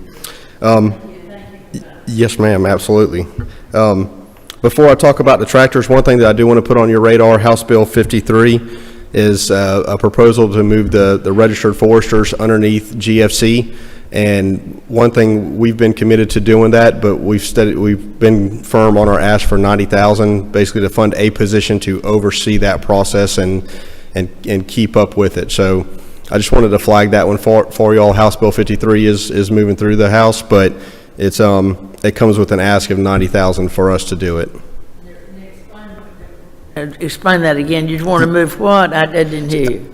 So it's the registered foresters in the state of Georgia. I believe there's roughly 900, and right now I believe it's currently housed underneath the Secretary of the State. But there's a proposal to move that under the commission for us to oversee that program and the licensing of the registered foresters. Okay. Yes, ma'am. Thank you. For our tractors, you'll see and the governor put a proposal for a little over $2.3 million in operating expense, which is outstanding. We've never really had a replacement schedule for our tractors, but I just wanted to take a moment to put in perspective how important it is for us. We still roughly have 100 open cab tractors of a little more than 300 total in our fleet. And those in closed cab or enviro cab tractors, some folks call them, that's really important to wildland firefighters. We work 16-hour shifts. We can't carry an SCBA, like structural firefighters. So that is the clean air for our firefighters to breathe. So it's really important to us to start getting on a replacement schedule. That $2.3 million will allow us to replace roughly 5 to 6 tractors a year at current day prices, depending on, Madam Chair, if we're down in your neck of the woods, are a little bit bigger tractors for the fires, a little bit smaller up in amount, so depending on where we are. But to truly get on a 20-year replacement schedule, it'd be about a $5.5 million reoccurring to be on a 20-year replacement schedule. So that 2.3 is huge to us and a very good start, but I kind of wanted to flag that number for you because it's imperative that we start hitting this head on, and it's really going to make start making a dent in the 100 open cabs that we still have, but we have a long way to go. So just want to thank you for your support in it. Do I have any questions? Okay. On that subject, and Yes, sir. you said 20-year program. So if we could get on a 20-year replacement schedule for our tractors, a little more than 300 tractors, I want to say 307 off the top of my head, somewhere right in there. You know, we're looking at about $5.5 million by today's prices to be on a 20-year replacement schedule for all of those tractors. 500, 5.5 million, sorry, for every year to be able to. every year for 20 Yes, years. sir, yes, sir. Okay, now, where are we on having cab tractors percentage-wise now? So Now, some of them are already time to be replaced, though, but I'm, correct. So we have roughly 300 total in our fleet, and 100 of those are still open. Just over 65. Okay. So, yeah, little over 60%. a third are open Yes, cab. sir. Thank you.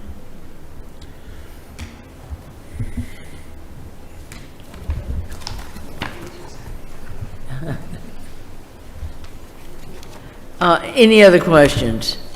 Yes, Representative Ridley. Thank you. I think a couple years ago, the bulldozers had got so big weight-wise, we couldn't carry them on the flatbed trucks anymore. Was having to go to tractor trailers or bigger trucks. Is that correct? That is, so a lot of our units in the southern end of the state, they're actually on lowboy type trailers. You know, some of what we're seeing coming in this year, like the John Deere 700s, maybe even looking at some of the high track D5s from CATS, they have good low ground pressure. And the northern end of the state up around Chatsworth, you know, it's still a you know, cab bed combo type unit with a 550 or 650, you know, a little bit smaller, lighter tractor, easier to maneuver around in the mountains. All right. And we did appropriate the money, so y'all could get new trucks for those, right? Correct? Okay. Yes. Thank you. Just one more, if I could. Representative Harden. Yeah, on that subject, we had a problem even being able to be very mobile in other parts of the state, but that is solved now. We feel better about our ability to move several big machines at different areas at one time. We had a problem with that 2 or 3 years ago, if that makes.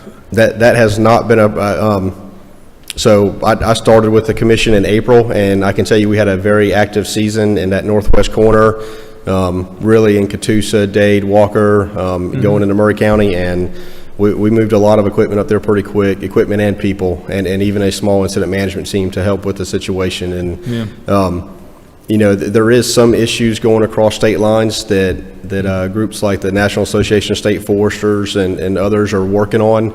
Equipment may get held up for a day, but really when it comes to emergency response, there's not a whole lot of issues. Thank you. Yes, sir. Any other questions? Thank you, Thank you. and please tell the commissioner we hope he's well soon. And Will y'all do. did a great job. We'll Thank you. report it to him, okay? Yes, Thank thank you. Public Service Commission. Well, good morning, Commissioner Shaw. Madam Chair, members, good to be with y'all. It's good to have you.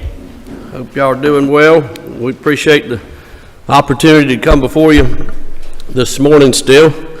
As always, I want to thank y'all for allowing us input into the budget process, and we're very grateful to the governor for his recommendation of a 4% increase for all state employees and for his other additions to our budget for FY 2025. And I'd also like to thank you for your additions to the amended 24 budget. These extra funds will help the PSC effectively perform our duties, stay competitive in the job market, and remain accessible to all Georgians.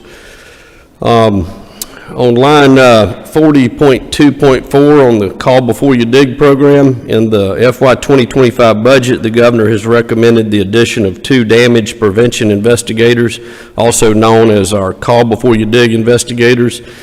As the PSC has stated before this committee on several occasions, Call Before You Dig investigators generally pay for themselves.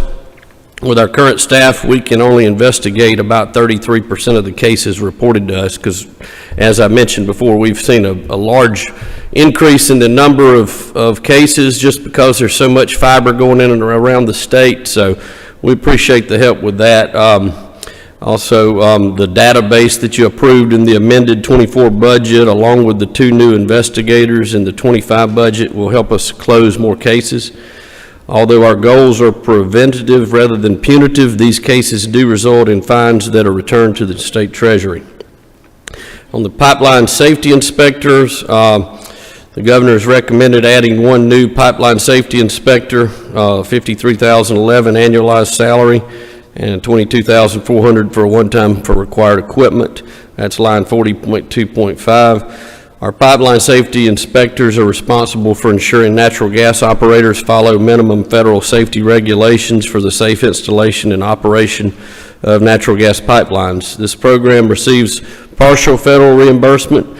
In recent years, however, the federal government has increased state requirements, making it more difficult to collect the entire available reimbursement.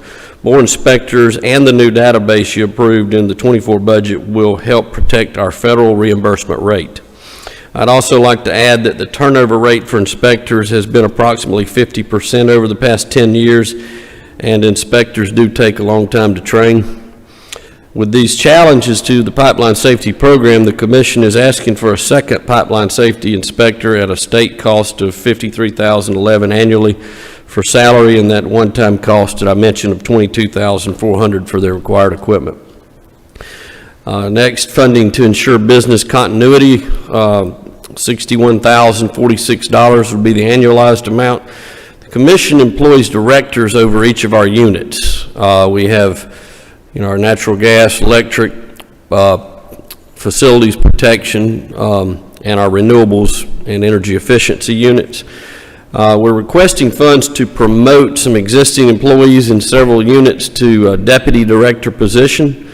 For this commission, which conducts intricate utility analysis and involves complex regulatory duties, this will ensure cross-training, leadership development, and business continuity. We feel like that we've got good folks, and we would like to make sure they stick around and continue to grow within the organization. And appreciate your consideration of that.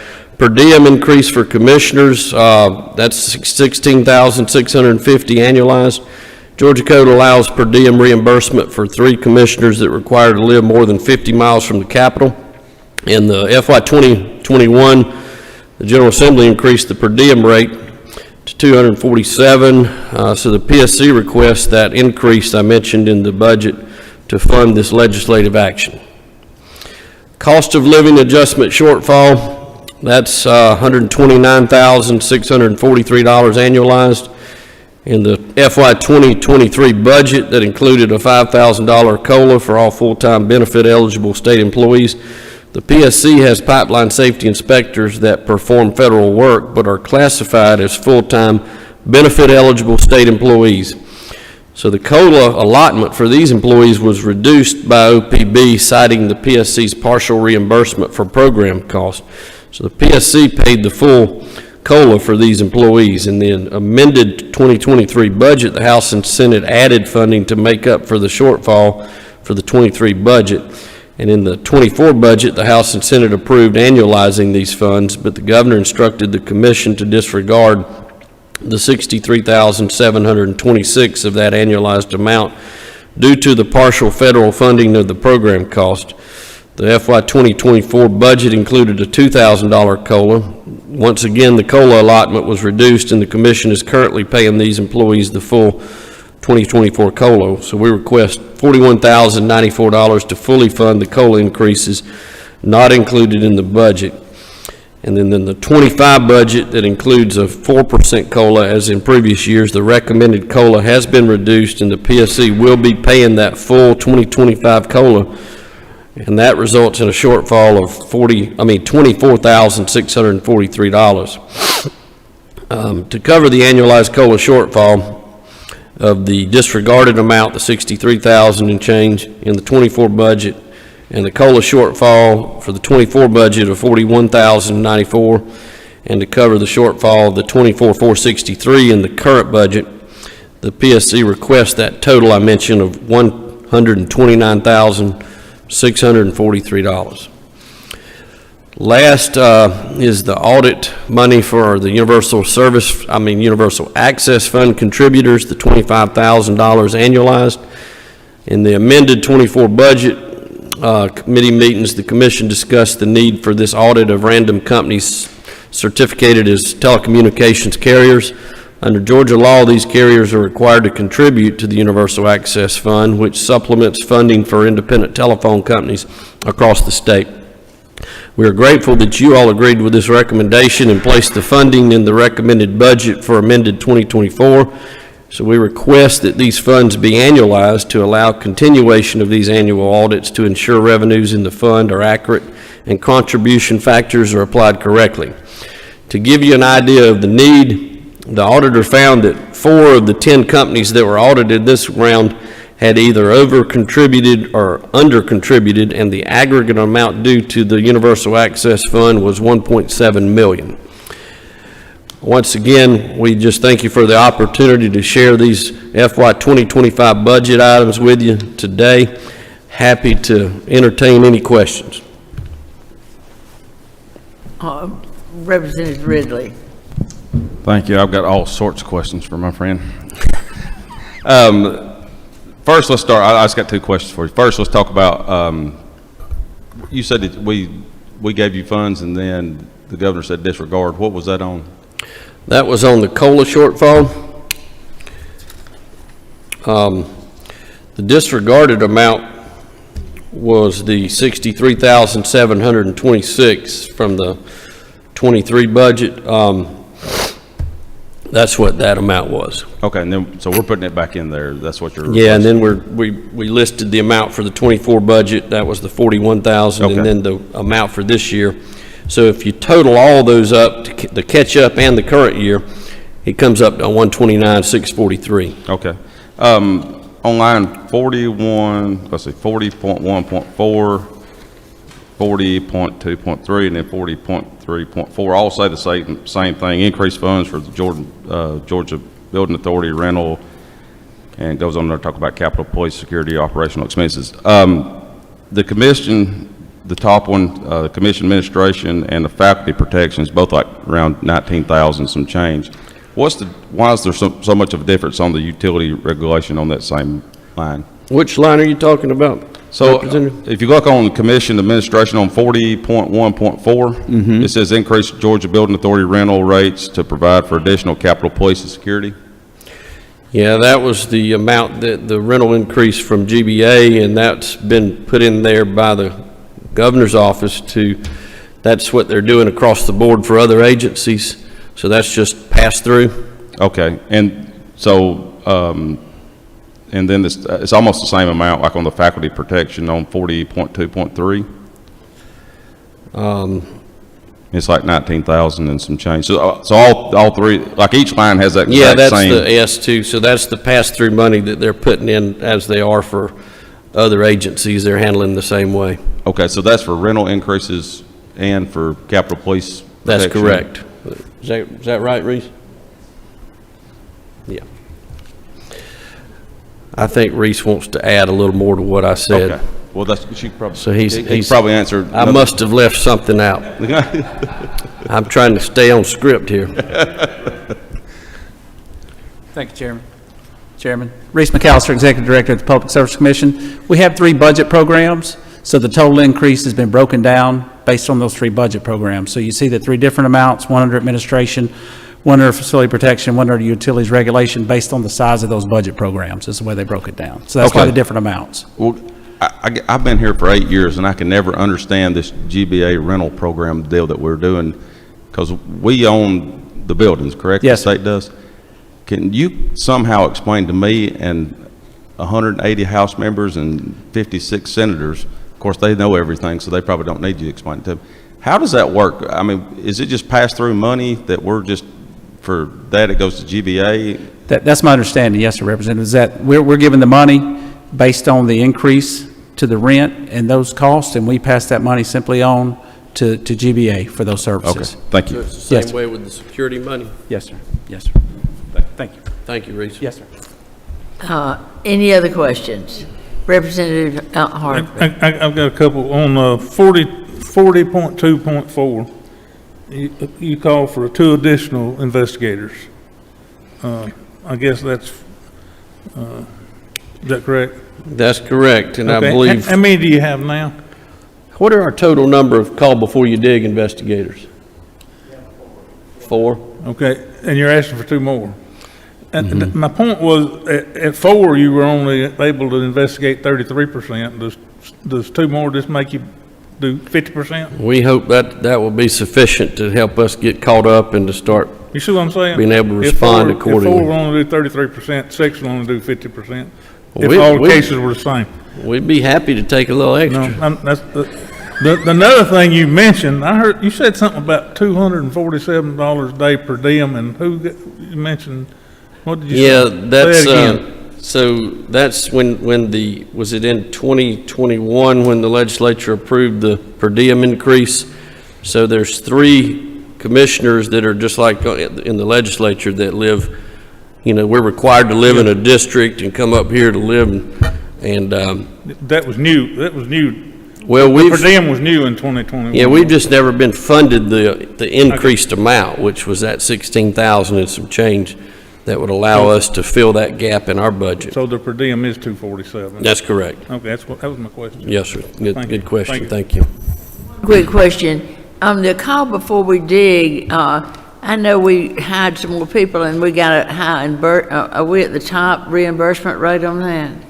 On the what now? I think that, didn't we had some federal money and by hiring more, do you remember a couple of years ago when we hired Yeah. more people, we got more federal money? Yeah, we were getting dinged on that reimbursement Right, rate. and And what y'all did for Are we us, at the top now on we are not, reimbursement? we're not completely at the top, but we're as close as we've been. There's just some of the requirements that they are passing down that, we just haven't been able to completely meet. Well, what do we need to do to get the top federal reimbursement rates?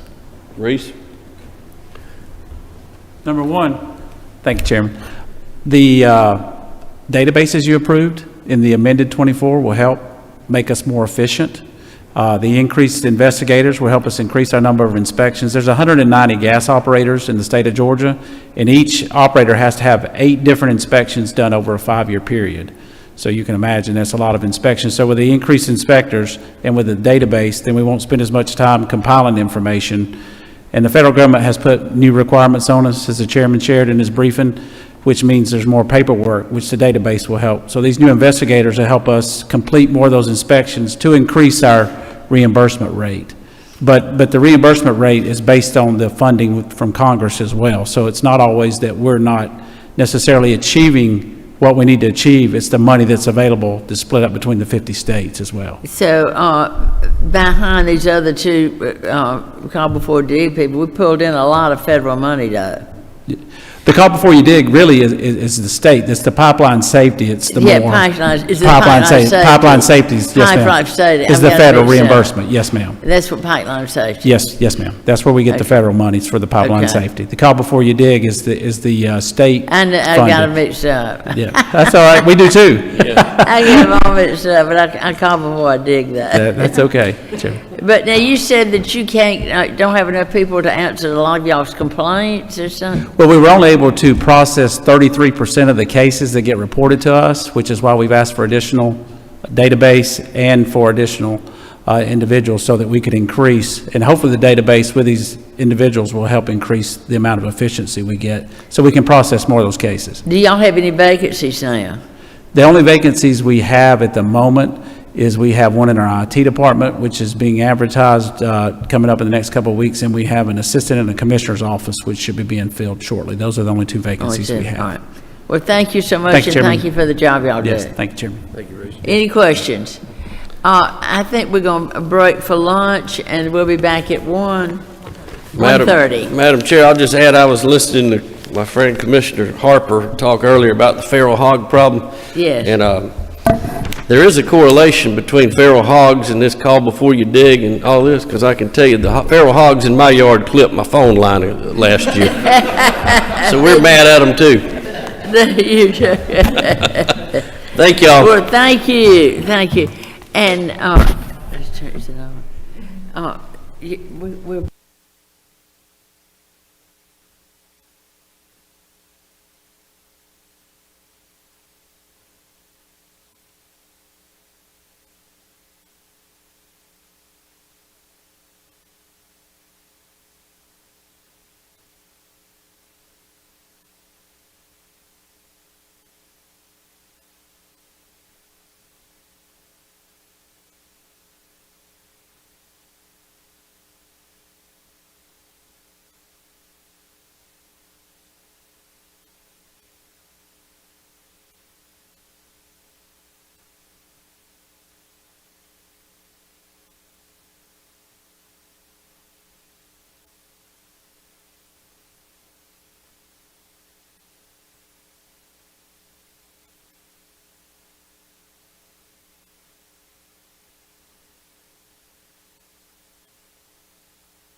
Thank you, and I appreciate, I'm sorry we had to rearrange the schedule so much, but it was just, we just couldn't help it. Okay. Department of Community Affairs, and I think y'all all know Commissioner Nunn, who does not need any introduction. Thank you so much, Madam Chair. I appreciate it. We're all on first-name basis around here. That's right. Well, I appreciate the friendship, and I greatly appreciate the flexibility. When we rearranged from Monday to today, the meeting time coincided with our board meeting. So we had a great board meeting this morning, and I appreciate your flexibility. I'm just going to really quickly run through the changes on in Section 16 of your tracking sheet and answer questions as we go. Starting with 16.1.1, I'll just note this is an enterprise change throughout the document, reflecting the 4% cost of living adjustment that the governor proposed in his budget. I will tell you that the funding that you have provided us over the last several years has been very helpful as we look at our people. And I want to thank you for that continued support. I think we're on a path to ensuring that the agency can retain its talent and continue to deliver quality programs. So I won't hit on that throughout, but that's an enterprise change, as well as all of the other items under 16.3 related to GTA and DOAS enterprise adjustments. The first change that I will speak to is on the second page at 16.9.1 under Special Housing Initiatives. So some of you are familiar with the State Housing Trust Fund, and this is a recommendation to increase the state funding. It should be on this document, it's on page 22, but section 16, page 3 of 8. Thank you. So 16.9, and this is dot 1, and this relates to the State Housing Trust Fund. So the recommendation is for an increase in $4.6 million, to be precise, $4,597,416 for the State Housing Trust Fund. Let me first explain how we get that number, and then second, what it was intended to be used for. In this line item under Special Housing Initiatives last year was an $800,000 addition that was disregarded in the budget for home access programs. The disregard related to the fact that there was some duplication with some federal weatherization funds that were coming to the state in a much more sizable amount that could be used for that purpose. The $800,000 that was disregarded plus an additional $400,000 in state community development programs makes up $1.2 million of the 4.5 or 4.6 million add. So in total, this is an addition of $3 million. Let me do the backwards math. $3,397,000 plus the 400 disregarded plus the 800 disregard. The intent of this, the State Housing Trust Fund really helps us to draw down federal monies that are used to address homeless issues across the state. Last year, we were able to compete for and receive, with your support in the amended budget, thank you, an $11.7 million grant to address youth homelessness across the state. We anticipate that there will be a number of other competitive federal grant opportunities that we might pursue, and so we're requesting these funds to give us the dry powder to pursue those federal grants. For any of those federal grants, we have to provide a 25% state match, and so that's the intent of this 4.6. There are, that we are aware of, upcoming application rounds for an unsheltered homeless grant, also for a homeless grant to address victims of human trafficking, and also another runaway and youth homelessness demonstration program. So HUD is constantly, especially today when we see a rise in homelessness, they are doing competitive processes, and we want to be able to take advantage of those. That's the intent of the funding. One question, you said you got 11.7 in federal money. Where did that grant money, how'd you use that? So all of our homeless programs, we sub-grant funds to local providers. And so we did a competitive process and awarded 18 grants to providers around the state. I will tell you from the model, it was really kind of the northern rural communities around Metro Atlanta, roaming from Rome across to Gainesville, and then down along the coast and in South Georgia in Valdosta, Macon, Albany. So those were all competitively awarded to local service providers that address the homeless issues.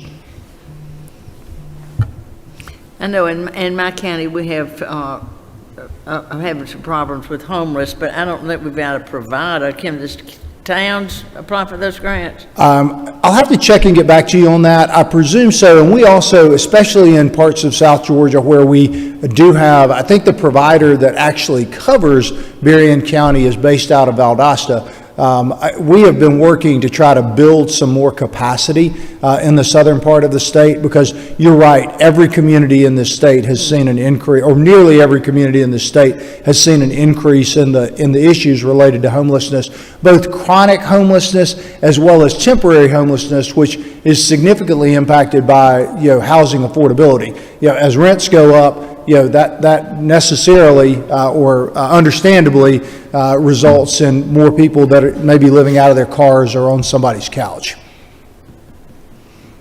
Any other questions on 16.9.1? Anybody questions? No, I don't think so, okay. I'll keep moving to 16.10.2. This is a recommendation of a reduction, a $302,087 reduction related to state broadband programs. Do not be concerned. This doesn't mean that we are shifting any focus on broadband. We simply are taking advantage of some federal planning grant money to pay for our mapping program, which this has helped us to offset. So that's just being redirected to federal dollars. And then 16.10.3 is just the corresponding $400,000 that I mentioned as being transferred up into special housing initiatives. Is how we got those funds. The only other item goes down to 16.13, which relates to the One Georgia Authority. The first item, 16.13.1, is a transfer of $450,000 out of the One Georgia budget to the Department of Economic Development relating to the governor's rural strike force.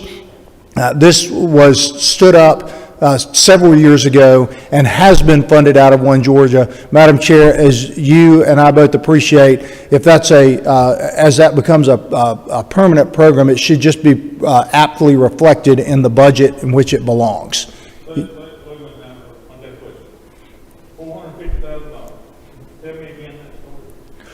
So the governor's rural strike force, which was focused on tackling and addressing issues in rural parts of the state. We have actually seen several grant applications that they have provided. I know that they have helped to tap into economic development resources for various communities, but that is all administered by the Department of Economic Development. It is simply a contract that we provide them with those funds. So that may be a better question for Pat or for the Department of Economic Development. I know what it's used for to the extent that I just explained. We get some grant applications from that team from time to time that they have supported, but it is all about their efforts to support rural Georgia. The one other item under One Georgia is at 16.13.2 relates to the Rural Workforce Housing Initiative. This is a recommendation to utilize existing funds totaling $6 million to continue that program. You probably recall in the amended budget, with your support and approval, we put in $50 million to keep that program running. And I suspect, as I told you in that budget hearing, that we will come back in future amended cycles to really address the core needs of that program. This is funding in the big budget just to give us a base of $6 million to address rural workforce housing. The $6 million comes from $5 million that you had allocated last year for the Rural Innovation Program, which we have sunset. So the Rural Innovation Program has been discontinued, and we're recommending that that base be repurposed for workforce housing. There was another $1 million addition in last year's budget that was subject to a disregard, which gets us to the 6. So that's $6 million for the Rural Workforce Housing Initiative. As the program is set up today, and I've told you, we have thus far made 9 infrastructure awards to communities in 6 different rural regions. Those 9 awards should result in 850 or more homes that are available for sale. We have awarded about $10 million per quarter, which is the grant cycle. So $6 million would only fund about a quarter of grants. Yet if we got to a year where we had to work with the 6 million, we'd probably change some of the parameters of the program, but that just establishes a base for that program. Questions? Yeah, okay, so we put 50 million in last year. Not in this budget, but in the amended budget that you just passed last week, in the We supplemental. put in 50 million. That's correct. And so we're adding 6 more million to it. 6 million in this budget to give us. How much do you have left how much was the balance when we put the 50 So million in? we put in 30, you put in 35.7 million last year. We have, so right now we are evaluating, I think it's 12 applications for the next round, but we have been awarding roughly 10 to 12 million at a clip. On a quarterly basis. I would expect that number, this program has gotten a lot of interest and a lot of traction and has already demonstrated a lot of impact in the state. So I would expect that number would continue to climb. Now, we have not awarded every single grant application. As you know, with One Georgia, we scrutinize these and make sure that they are ready to go. So we, let's say when when the year ended, you had 10 million in it. I'll get back to you on the exact number, but that's and then it's probably a little bit less than that, to be honest, but about 10 million, yes. Okay. So we've got 66 million in there now, if we do this 6 million. No. So 50 million is in the amended budget that currently sits in the Senate, right? Okay, and we'd put 35 million in already, One time. one time. That's right. So that's And so you'd use all of up for 35 million except 10 million of it. that's correct. And then the 50 million, which would, depending on the current round of grant applications and how those recommendations fall out, we could dip into the amended in the next cycle or this year. So the 6 million in the big budget plus the amended budget would get us perhaps through next year, third quarter, next fiscal year, third quarter, at the current rate. Okay. I thought you said every quarter you funded about 10 million. We have been for the last 2. And We so just that started would the be program 30 6 months million. ago. 4 quarters would be 40 million, wouldn't it? Correct, but 13 applications in-house today are for a lot more than $10 million. They're probably, I wish I had a number. So the current round, we've got 19 million of requests for this quarter. But how many do you reject? Any of the 19? Yes, we will, and our team is actually out in the field visiting these sites and evaluating the sites right now. So I can't tell you how many of those will get approved, but the quarterly application rate has increased every quarter. Okay. All right. I was just trying to get that. Yeah, no, I hope that was helpful. I mean, I can dig in as much time as you. I knew we put a lot of money in it. I just can't remember what. Right, and I'll share an updated One Georgia report with you just to give you a good flavor and good feel for how those funds are being used. Again, I mentioned 9 awards. Those are everywhere from Seminole County, Dougherty County, Miller County, Bacon County, Stevens County. I'm missing a handful, obviously, because I'm only up to 5, but they've really been all across the state. And what we have seen, a great example, the next time you're in Columbus, about 3 miles south of downtown, in an area that has not seen no housing construction in 50 years, they have already constructed 31 for-sale homes. A number of those, 20 some odd, have already been sold to teachers, to folks who work at Fort Moore, to folks who work at the Synovus Call Center, and they're all sold at a price point that is affordable to our workforce. So this is a program you should be very proud of, and again, I'm proud of the work that we've done in 6 short months. Representative Moots has a question. Thank you, Madam Chair. Commissioner, thank you for being here. And excuse me, during the amended budget hearings, you and I had some conversations on the Housing Trust Fund. Do we know, in terms of youth homelessness, school-age individuals, how many homeless students are out there?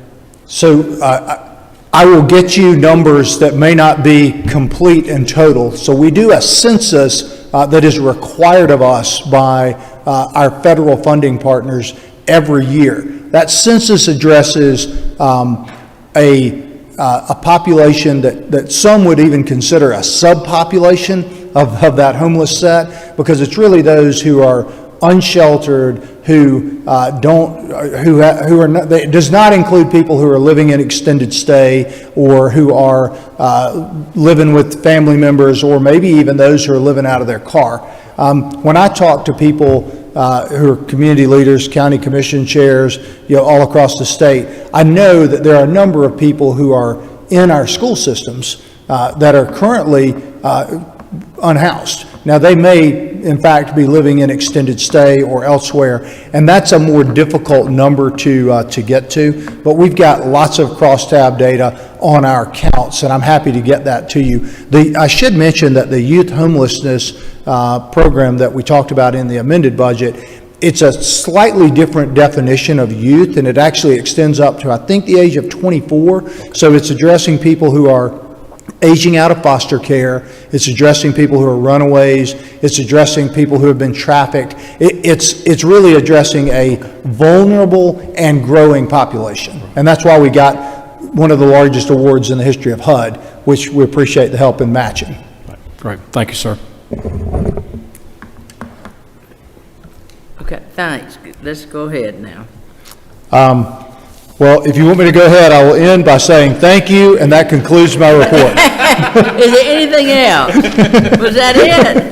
That is it, Madam Chair, and thank you again for your support. I'm available for any questions anytime, Well, one thing, we ask questions, we went along, and that sort of speeds it up. Okay. Do y'all have any questions?